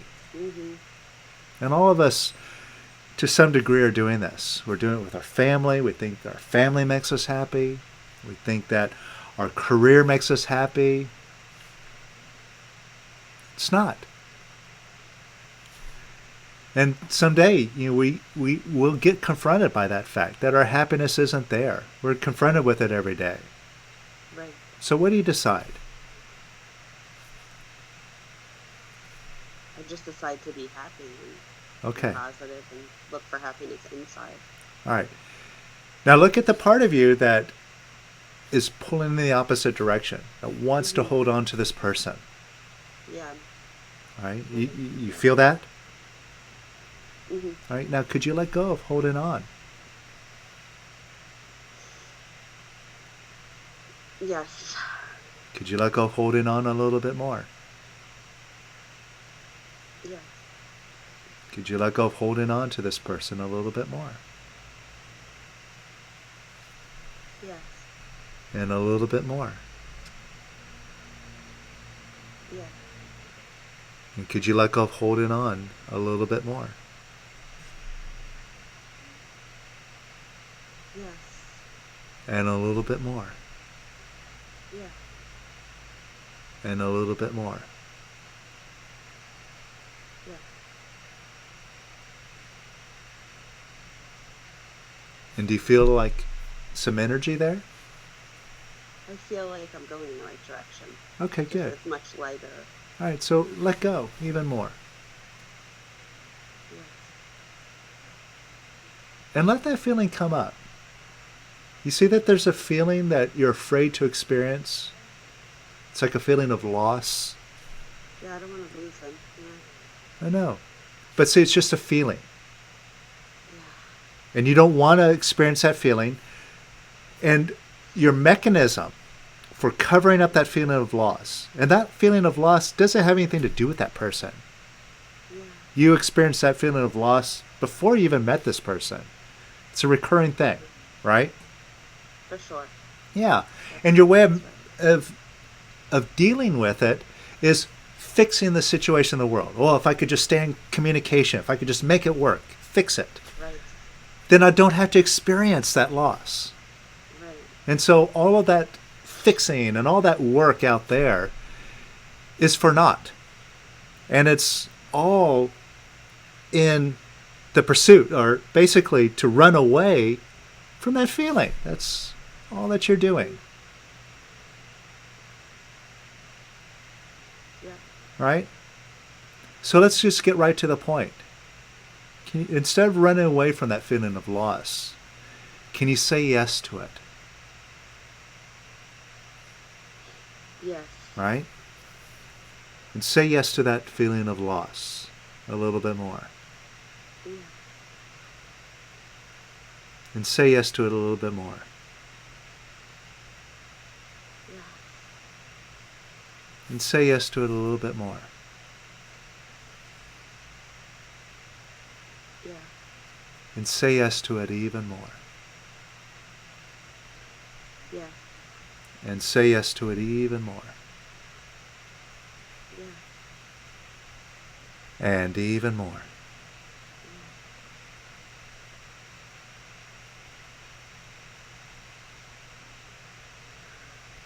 Right? How's that feel? Is it getting a little bit lighter? It feels more loving. Yeah. You're a little bit bigger than it. It's not so scary. Mm-hmm. Right? It's just a feeling. Now that you're bigger than it, can you welcome it up? Bring up the rest of it. So you can stop carrying it around with you everywhere. Because guess what? Even like when you're with this person, everything's going great, you feel happy, that loss is still in there. And you're still feeling it. You're just looking away from it, focusing on, oh, this thing makes me happy. But it's still there. And it's going to come up and bite you eventually. It's going to sabotage the relationship. It's going to crash everything. So the smart thing to do is bring it up so you don't have it sink you. just allow myself to lose him completely, Yes. or anybody. Okay, yeah. So what does it bring up? A What do you lossy mean? feeling? It's just like it's like a desperate feeling of Okay, say clinging yes to it. feeling. Yeah, Say yes to that feeling even more. yeah, And even more. yes, And even more. yeah, And say yes to it even more. yes, And even more.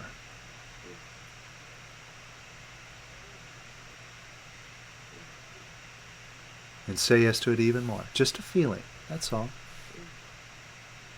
And say yes to it even more. And how do you feel now? I feel I feel lighter, but there is a little bit of sadness coming up because Okay. All right, so let it come up. So you feel lighter. So you're letting go. You got some momentum going yeah, with the energy flowing, right? uh-huh. So welcome up the rest of that. Welcome up that desperation, just a feeling. Allow it to arise. Now open up wide open and just let it spill out.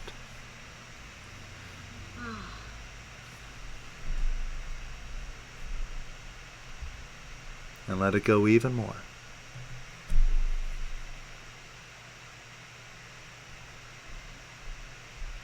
And even more.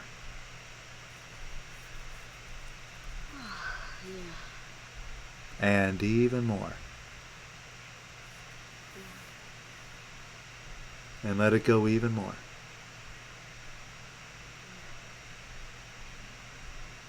And even more.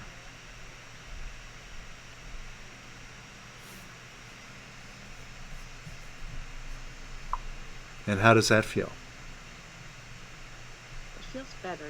The thing that is coming up now is that I've k- I've kept this person at bay for about 2 years, and I don't want to do it anymore. But I'm like stuck. Okay. So you're trying to figure out what to do about that. Yeah, I don't know how to eliminate this Okay, well, program. stop talking to your mind. Yeah, It's got nothing for you. you're right. All it's Yeah, doing is getting you negative. yep, you're right. All right, so it's clear your mind doesn't have an answer, right? For sure. Okay, so we set it aside. We're done with that. Now see if you're disapproving of yourself about how you've been treating the situation. Yeah, Okay, is that going to get you an answer? disapproving of myself. No. Okay, so could you let that go? Yes. Could you let go disapproving of yourself? Yeah. And could you let go disapproving of yourself a little bit more?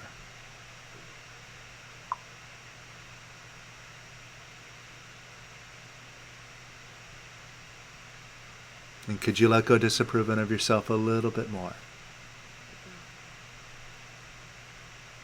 And even more. And could you let go disapproving of yourself even more? Yeah. And even more. Yeah. And how does that feel? Much lighter. Okay. Now, could you give yourself some approval? Even if you screw everything up, you never see this person again, or anybody else for that matter. Yeah. Can you decide to be positive anyway? Mm, It's just yeah. your decision. Yeah. And could you be happy with yourself? Yeah. Not based on what you have or what you don't have, but just because. Yeah. And could you give yourself some approval? Yeah. And could you give yourself some more approval? Yeah. And a little bit more. Yes. And even more. Yeah. And how do you feel now?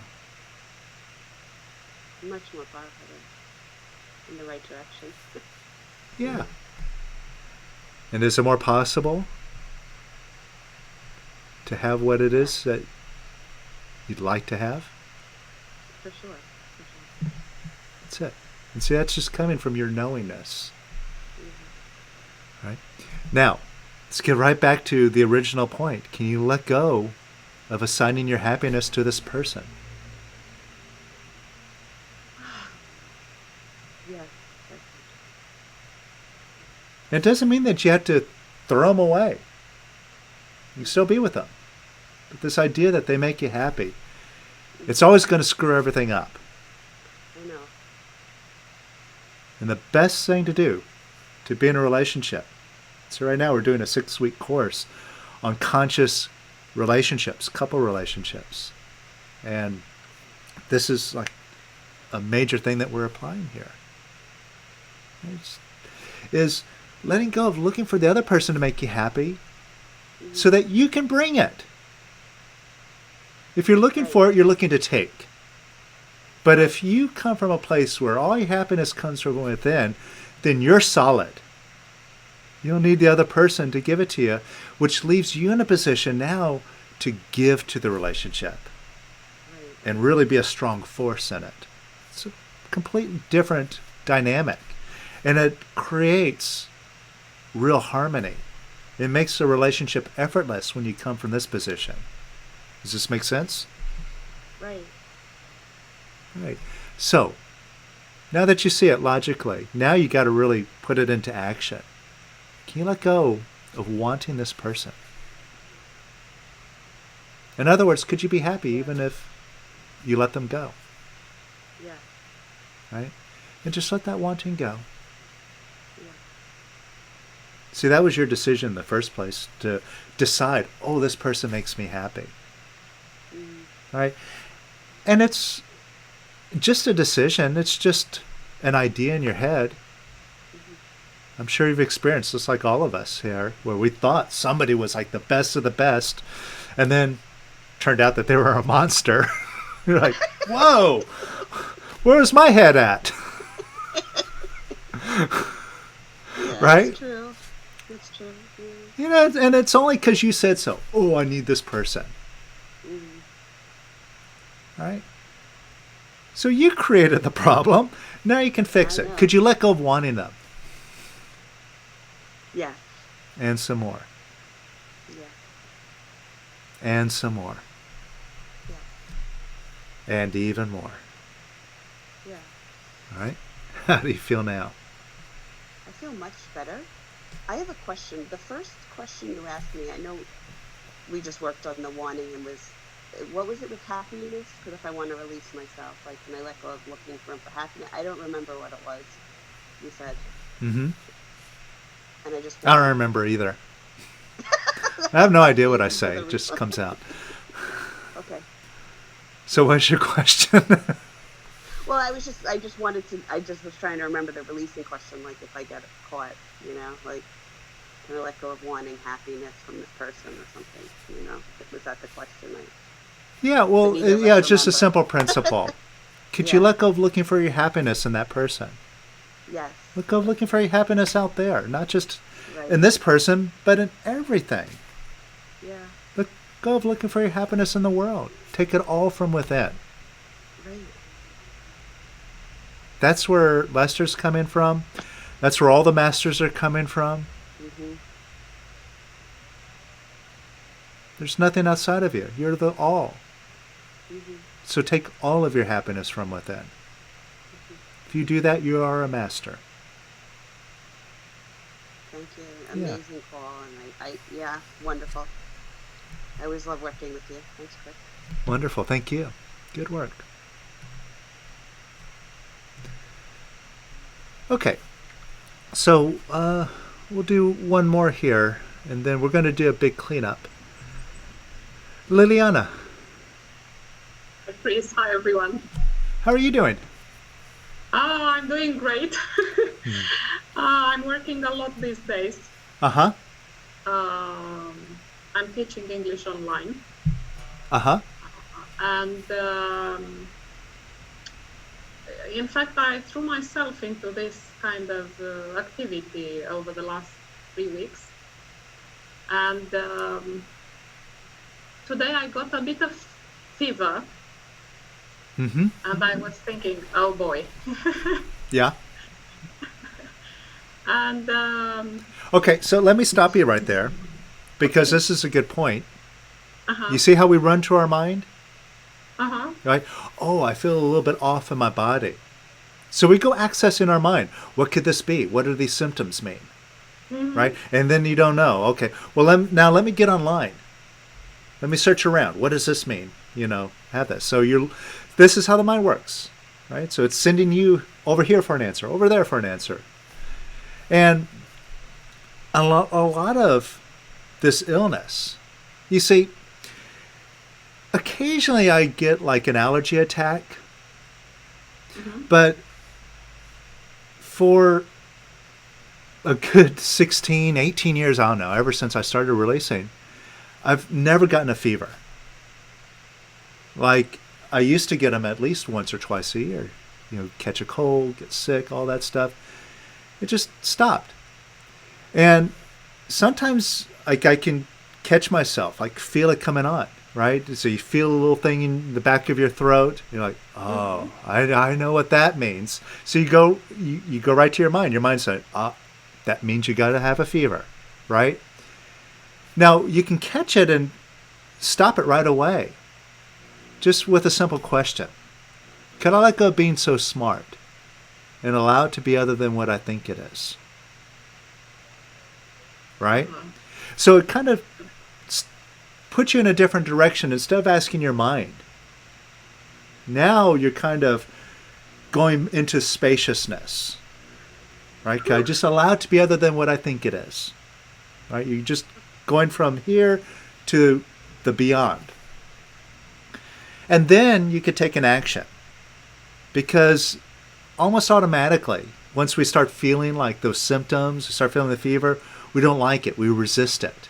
And we were taught to resist fevers and so on. So we learned to do this. But the moment you resist it, especially if you have a fever, when you start resisting, it's like creating friction. And that heats you up. So you just make it stronger. So what I have done, when I would start to feel something like this, first I'd say, well, can I let go of being so smart, allow it to be other than what I think it is? And then I let go of resisting it. And I just surrender to it. And the moment I do that, the whole thing disappears. I've been doing that, like I said, for years, to the point where it doesn't even come up anymore. Right? So, are you resisting the fever? Oh, yes, I would like to get rid of the fever, yes. Okay. Yes. See, by resisting it, is that making it go away? No, not at all. Yeah. And I have a saying, whatever you resist persists. And also, just for a bit of common sense, does it feel good when you resist things? No. No. It's like a very harsh feeling. And you're doing it. Right? So if resistance isn't helping, and you're doing it, now, could you let go of resisting the fever? Yes. Could you let go of resisting it a little bit more? Yes. And could you let go of resisting it a little bit more? Yes. And could you let go of resisting it even more?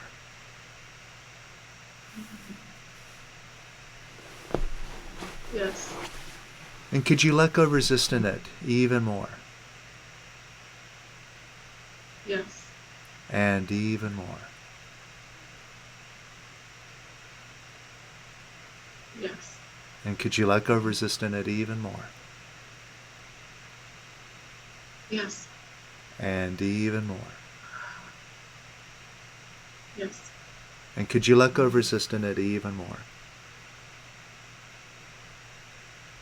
Yes. And even more. Yes. And how does that feel?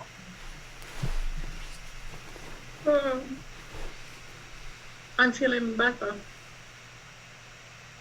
Right, good. Right.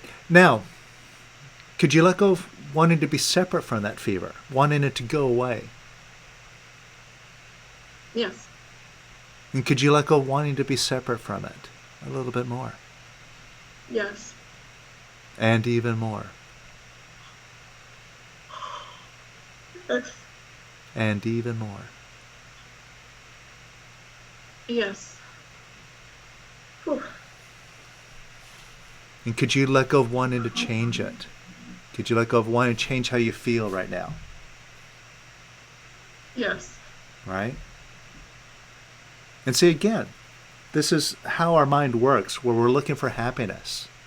And notice, to the mind, it's always looking for happiness in the future. It's dissatisfied with now. And it's looking for a future time when you're going to be happy. So what the mind is telling you right now is, oh, this feeling is cruddy. It's nasty. I don't like being in this state. So I cannot be happy until this goes away. You see that? That's how the mind reacts to it. Mm-hmm.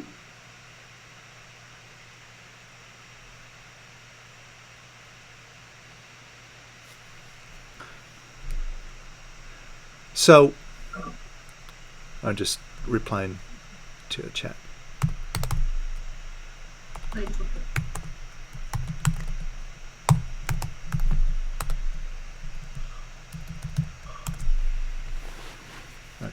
So now, just to bypass all of that and put yourself in the right direction, can you let go of that idea that you cannot be happy right now? Because that's just your decision. Who said you can't be happy with having a fever? Right? Yeah, in fact, I'm feeling, how should I say? It's a funny feeling in a positive way, because that hit me when you asked me, can you let go of being so clever? Mm-hmm. You know, it was like, it clicked. Yeah. And, yes, it's great, yes. Yeah. So could you be happy despite what's going on? Mm-hmm. Yes. Yes. Right? And could you let go of wanting to change it? Yes. Could you just allow it to be that way? Allow Yeah. yourself to have a temperature. Yeah. Right? And allow yourself to have that virus. It's that thing, right? Okay. Can you just say, okay, fine, I got it. Could you be happy anyway? Yes, please, yes. And could you be happy with it some more? Yes. Right? And now can you surrender to the fever? Surrender to what you're feeling in your body. Yes. Right? Just allow yourself to feel it. Relax into it. Yes. And feel it some more. Yes. And feel it some more. Yes. And feel it some more. Yes. And even more. Yes.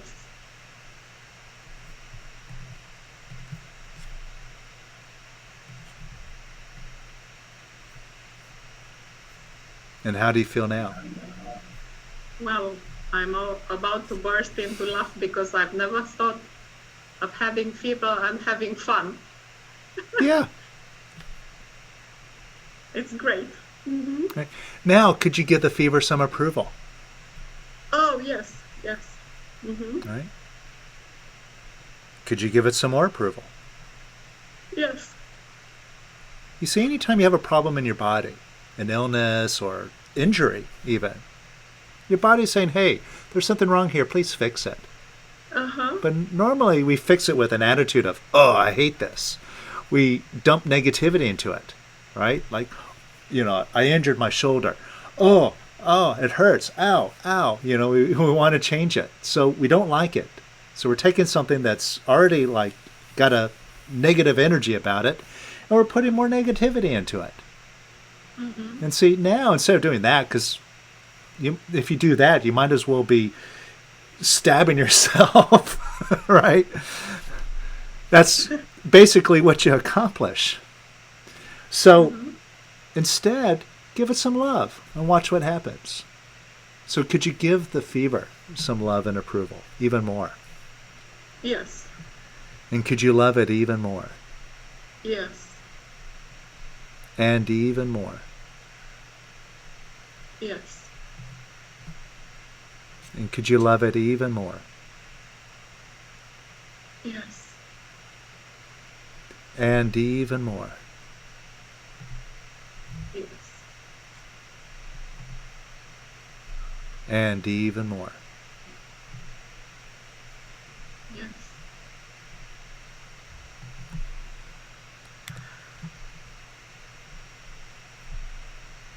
And how does that feel? Well, I'm feeling grateful because this fear helped me release a lot of tension from my body as well. Uh-huh. So I'm feeling more relaxed now, much more relaxed. Nice. Oh, And how does your body feel? How's the fever feel? well, I'm okay with it. Yeah. Well, keep giving it approval. You'll see the temperature go down. Mm-hmm. Because Okay, that's thank all you, your Chris. body's looking for. It's like, say, there's something wrong here. Give me some Yeah. attention, some positive attention, and let me fix Yeah. myself. Then your My body will is fix asking itself. for some attention. My body is screaming, "Hey, I need some attention." Yes. Okay, Yeah, there you go. Good job. thank you. All right. Thank you very much. Thank you. Okay.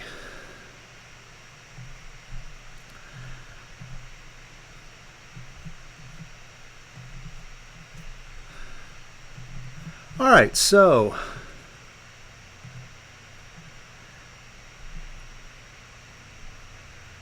Edward, I think I fixed the homepage problem that was giving you the error. But if you still see the error that says that it's not secure, you just had to put you had to fix the URL. Instead of HTTP, put HTTPS, and that makes a secure connection. It's just that for some of the links I put in there, I didn't put that HTTPS, and then that causes a message on some browsers. But yeah, it's all good. And the shopping cart is from Infusionsoft, which is a very sophisticated thing. So it's very, very secure. In the shopping cart, so you can trust that. So try it again, and it should work. And Alex, the 21-day course, asking if it's for beginning releasers or for all levels. Basically, it's a fundamental course, so it's for it's for someone that doesn't know to get started. But it's basically for everybody. It's got all the fundamental tools. I recommend it because there's a lot of things that we hear and we take for granted or we forget. So it's good to go through this program that just takes everything, gives you all the explanations, the whys, the hows, covers it all. So there's a lot of things that you may have known before, but you forgot. And then you see it's like clicks and goes, oh yeah, I forgot. It's that easy, right? So it is a good thing, whether you're a beginner or not. Also, if you want to move beyond being a beginner, in May, I'm setting up a new 6-week course called Living Your True Purpose. And you see, with our situation right now, it's really clear how big of a fallacy it is to put all of our happiness in the world. Because now, we've been working very hard to build our life, create a big life for ourselves. And now we see just how quickly it can all come crashing down. Like a house of cards. The whole thing just collapses. It's just taken away from us. We can't go outside. We can't travel. We can't really do our work, our business. So how can our happiness be there? And here we are, left frustrated and trying to get back to our life that we weren't even happy with to begin with. So now it's clear more than ever where happiness is. It's not in the world. And now is an opportunity, now that we've had a big wake-up call, to go for our happiness where it really is. And that's what this course is all about, living your true purpose. It's really answering the question, what is this world about? And why am I here? And once we know that, know what our true purpose is here, it's not to be uber successful in the world. It's not to have lots of toys. It's not to impress others or have everybody love us. No. Because no matter what we get, we're never satisfied. And no matter what we get, at some point, we're going to have to give it all up. We're going to leave this body. We're going to leave this story here and move on. So it's better now that we wake up and realize why we are here and what our purpose is so that we can fulfill that purpose and really go free. This is a course on freedom. And right after this course, just so you know, I'm doing another 6-week course. So once we're clear internally, then we're going to get clarity externally. And we're going to come out of this situation strong by holding in mind not just getting by and not just picking my life up the way it used to be, but creating a new life of abundance. Because, you know, what Lester said is, don't think small. Dare to think big. Whatever it is that you're demonstrating, you can add 6 zeros to it and demonstrate that much more if you're daring enough. And we're going to really knock out what's holding us back in our limited thinking that thinks that I can only make so much. I'm only capable of so much. And now's a really good time to do it because there's a lot of limitations with the, you know, what's looking forward in the economy. And if we buy into it, we're stuck in that problem. But like we've been exploring here, if we could just let go of being so smart, allow it to be other than what we think it is, we can realize something much, much bigger. So I set these things up to really be a roadmap to building a new life right from scratch, just like Lester did. He started from scratch. And that's what we're going to do with the Living Your True Purpose course. And the course is $4.95. And what I set up in the shopping cart, if you go to that page, you go to the website, go to Living Your True Purpose course, you're going to see a button there where you can add the 6-week wealth manifestation course for just $100 more. So you can actually get both of those courses for $5.95. So it's just $300 for each of those courses. And that's for a full 6 weeks, actually longer, because it's really a 7-week course. Doubled. So 14 weeks of some real intense working, real advanced releasing on going free and demonstrating total abundance, demonstrating the full breadth of your consciousness. So you'll see all that if you go to the website, powerofquiet.com. All right, let's do a big cleanup so we can get a deeper taste of what's inside of us. All right, so close your eyes. And just get nice and relaxed.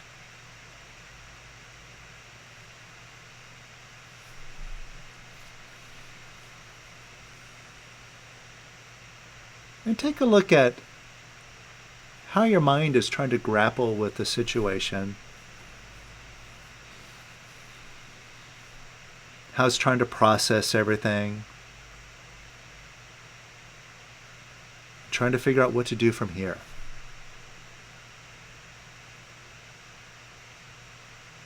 And you see, your mind doesn't have an answer. But like a perpetual motion machine. It just keeps going and going and going and going. And it never shuts up. And the reason why is because you're identifying with it. You see that you think that voice in your head is you to some degree. And so you put energy into it. Now, instead of putting energy into your mind, feeding it, just watch it instead. Whatever your mind is saying right now, just watch. Observe your mind. And as you observe your mind, also observe your body. You might notice as certain thoughts come up, oh, what about this problem? Or this sounds good, what we've been doing here, but it's not going to fix this. Or I still have this problem. I don't know what to do about that. And as you observe your body, as these thoughts come up like this, you might notice it, like tensing up.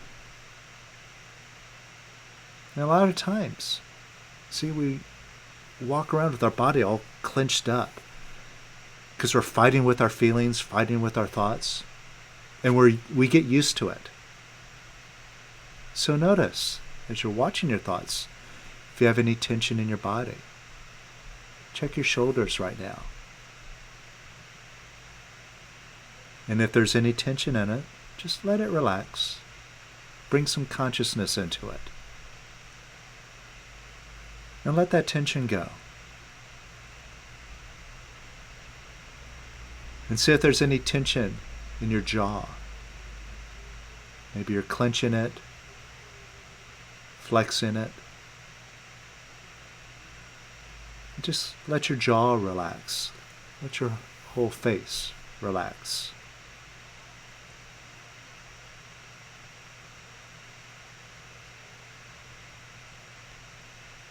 And see if you have any tension in your breath.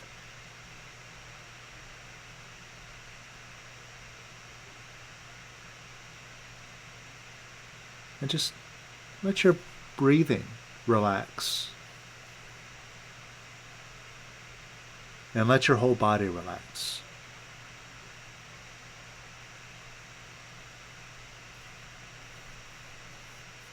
All right? Now bring your attention back to your mind.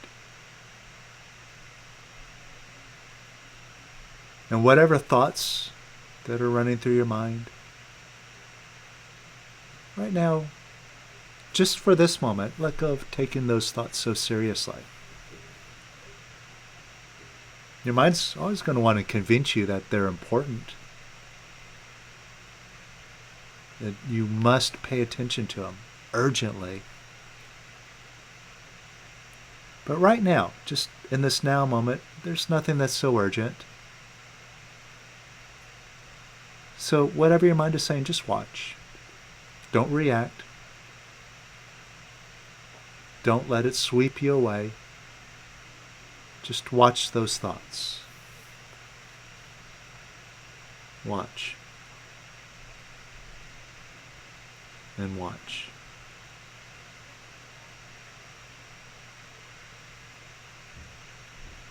And see if there's anything that you want to control right now. Maybe you want to control the pandemic. Maybe you want it to stop. All right? Enough already. I want to go outside. All right? Whatever it is that you're wanting to control. Notice you don't have control. And as long as you want control, you're never going to have control. Because you can't want and have at the same time. If you had control, you wouldn't want it. If you're wanting control, it feels like you don't have it. So you can't want and have at the same time, just like you can't stand up and sit down at the same time. You either do one or the other. Right? Now, could you let go of wanting to control? Whatever it is that you're wanting to control. You got nothing to lose. You don't have control over it anyway, as much as you've been wanting it and as long as you have. So now, could you let go of wanting to control it?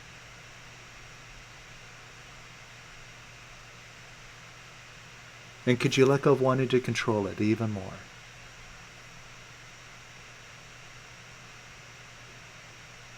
And could you let go of wanting to control it even more? And could you let go of wanting to control it even more?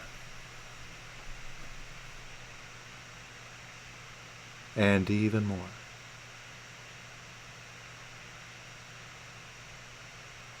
And even more.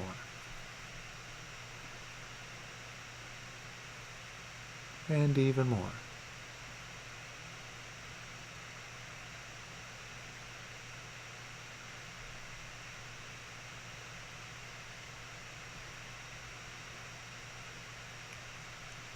And take a look at something that you feel is missing in your life right now. Maybe your favorite pizza place is closed down. Maybe your favorite clothing store. And you hate being in lockdown because you're missing that thing. And you want this thing to end so you can go back and enjoy it.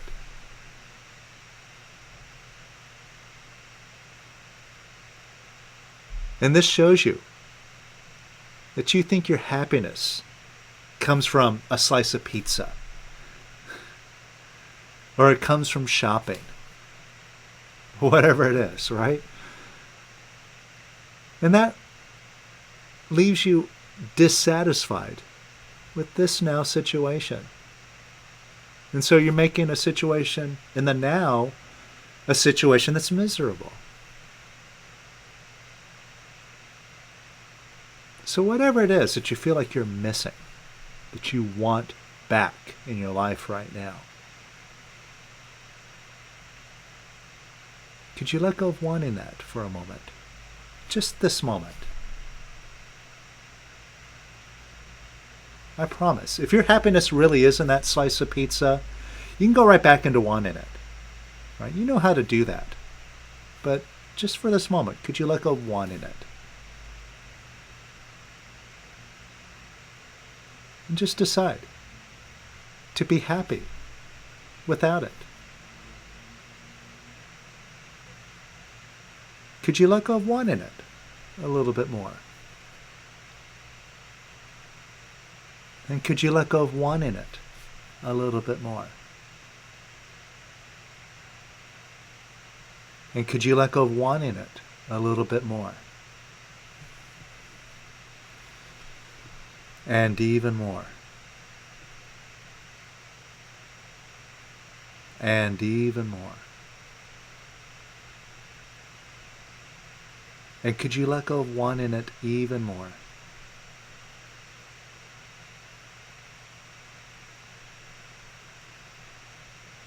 And just let go of wanting it now in this moment. And could you be happy? Just as you are in this moment. What's wrong with that? Could you allow yourself to be happy? Can't you see it's your choice? And can't you see your mind will do anything to convince you otherwise? Oh, this isn't acceptable. This needs to change. If I just allow myself to be happy, then I'm going to become complacent. Then I won't have any motivation. I won't do anything. Garbage. Total garbage. See, a master doesn't need anything to be happy. A master can be happy anywhere. A master is imperturbable. And if you're bothered, that's being no master. That's being weak. So could you let go of that whole idea that you can't be happy with now? Just let that go.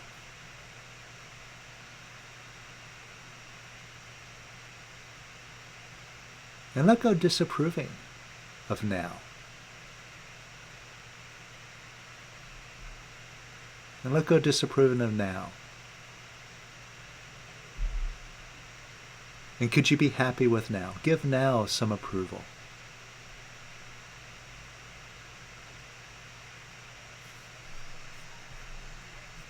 And give now some more approval.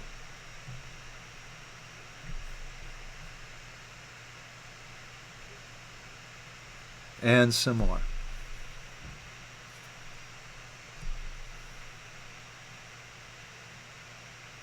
And even more.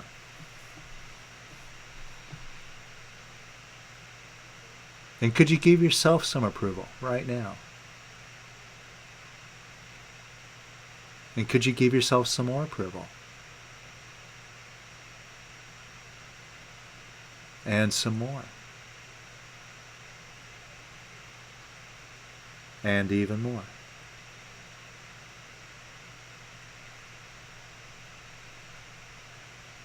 And even more.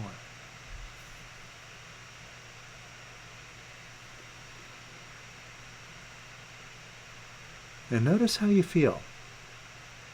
Does it feel better? Lighter? Happier? And where is that coming from? And who did it? You did it. It's in your power. And notice where that happiness is. Right in the very center of you. It is you. You are the happiness you're looking for. That's why it's so silly to look for it out there. You got all of it right where you are. The problem is your mind will do everything to convince you otherwise. The mind is not your friend. And it's a mistake to fill that mind.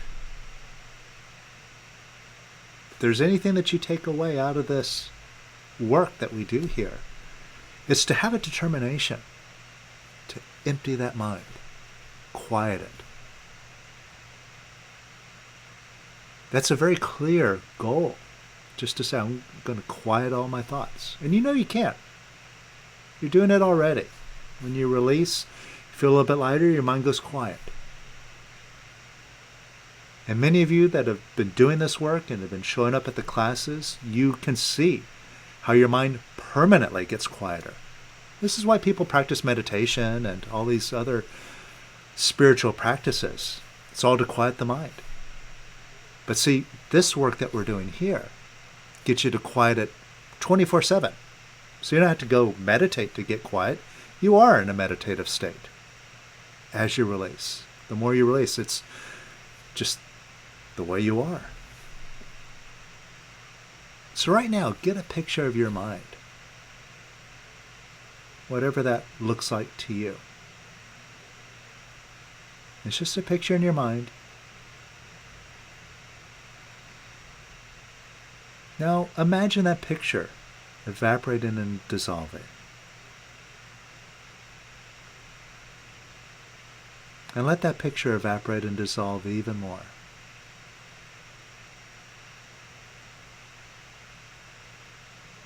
And even more.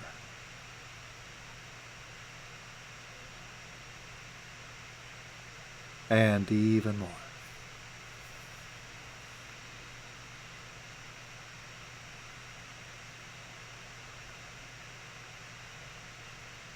And get a picture of your body. You think that it's real. How do you really know? Everything that you experience through your body, sight, hearing, smell, taste, touch, it's all electrical impulses.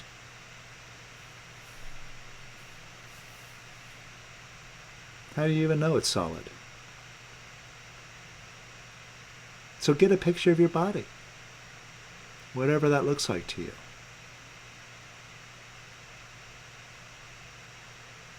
Could you allow that picture to evaporate and dissolve? and allow it to evaporate and dissolve even more. And even more.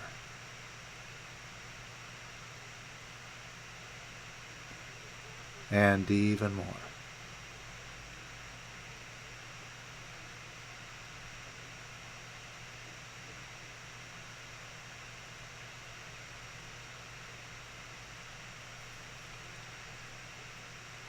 And get a picture of your ego.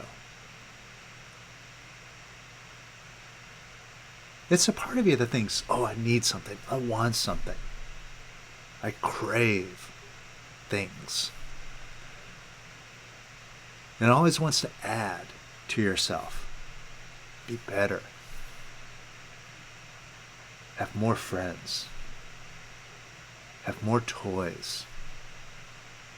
So I can identify with it and have it reflect upon me. My story. How important I am. All right? So just get a picture of your ego, whatever that looks like to you. Could you allow that picture to evaporate and dissolve?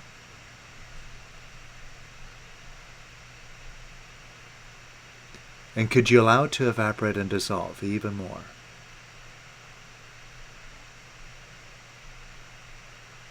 And even more.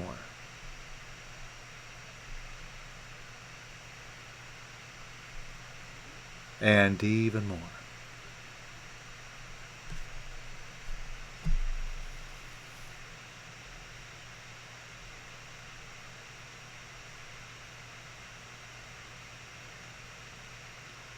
And get in touch with that part of you that says, if I don't do it, it won't get done. I have to take action. I have to make it happen. If I don't, nothing will happen. And just get in touch with that whole idea. Could you allow that story, that picture, to evaporate and dissolve?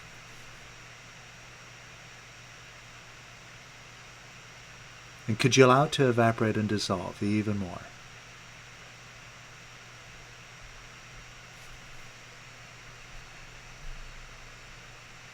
And even more.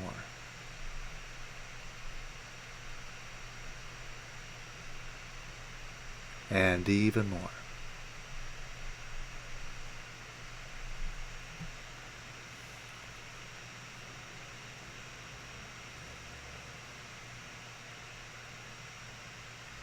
And get in touch with some poor me story that you have. Oh, I'm screwed. I'm not going to be able to pay my bills next month. I'm running out of money. I don't know what to do. Poor me. Just get a picture of that poor me story. Whatever story you have. Could you allow that picture to evaporate and dissolve? Right now, you're not screwed. Right now, there's nothing going on. Just a story in your head, right now in this moment.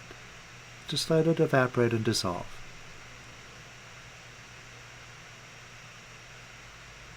And more. And even more. And even more.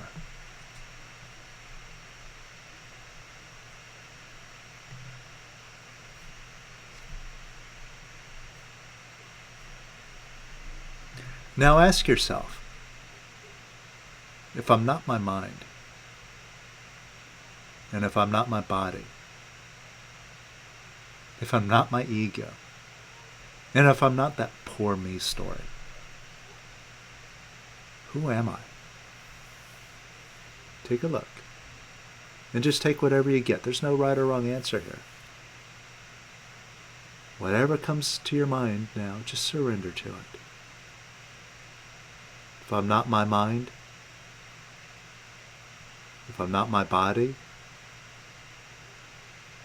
if I'm not my ego, or any of my stories, who am I? What am I? And just surrender to that. Just let go.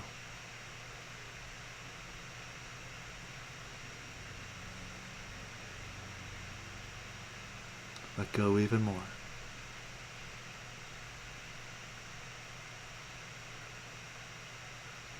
And even more. And just let go. Are you? Are you? Notice your answer. Are you? Are you?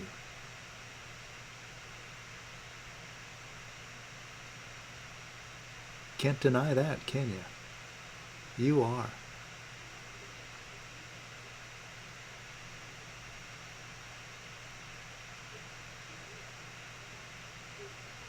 So surrender to that. Take a deep breath in. Say to yourself, I. And let it out and say, am. And breathe in and say, I. And let it out and say, am. I am. And from this part of you, notice there is no problem. And notice from this part of you, there's not even any such thing as the past. It's just now. And the future doesn't exist. It's just now. Are you? And when are you? And where are you? Notice the answer is simple. Here and now.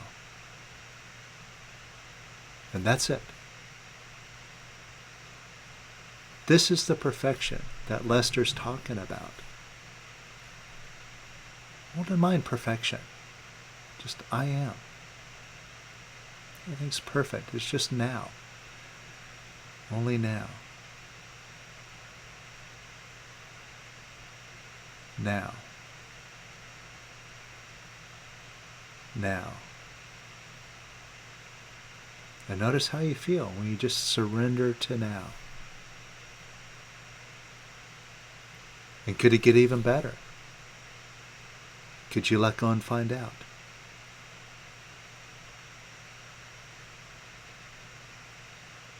And could it get even better? Could you let go and find out?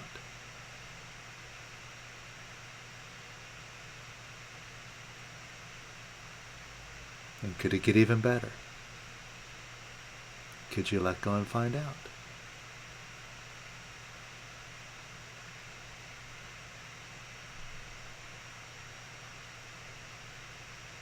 And how deep is quiet?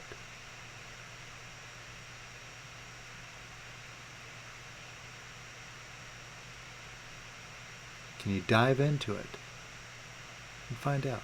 Don't look back. Don't hold back. Just let go of your mind once and for all.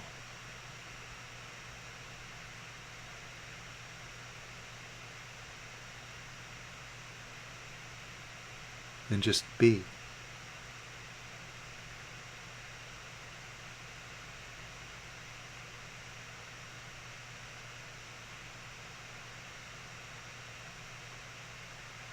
All right? When you feel like it, you can open your eyes. But keep allowing this to expand. Keep that door open. With practice, you can keep it open all the time. I think I covered this in the past, in one of our previous sessions. But maybe I did, maybe I didn't. Right? Keep it open. With practice, you'll see it's easy. And just keep allowing this experience to expand, unfold. And it won't take you long to see the truth and to be clear about what your purpose is. Why you're here is to love and be free.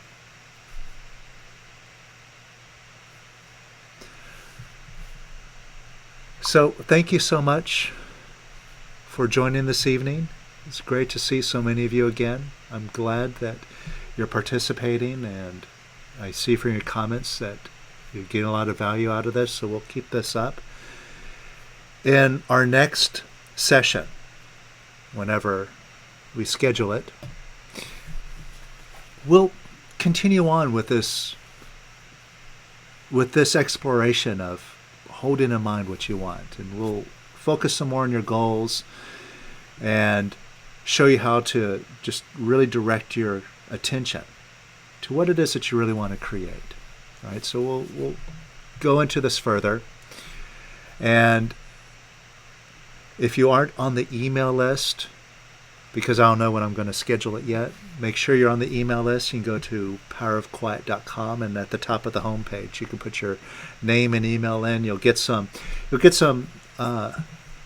good guidance on goals when you do that, and then you'll get notified when I do the next session.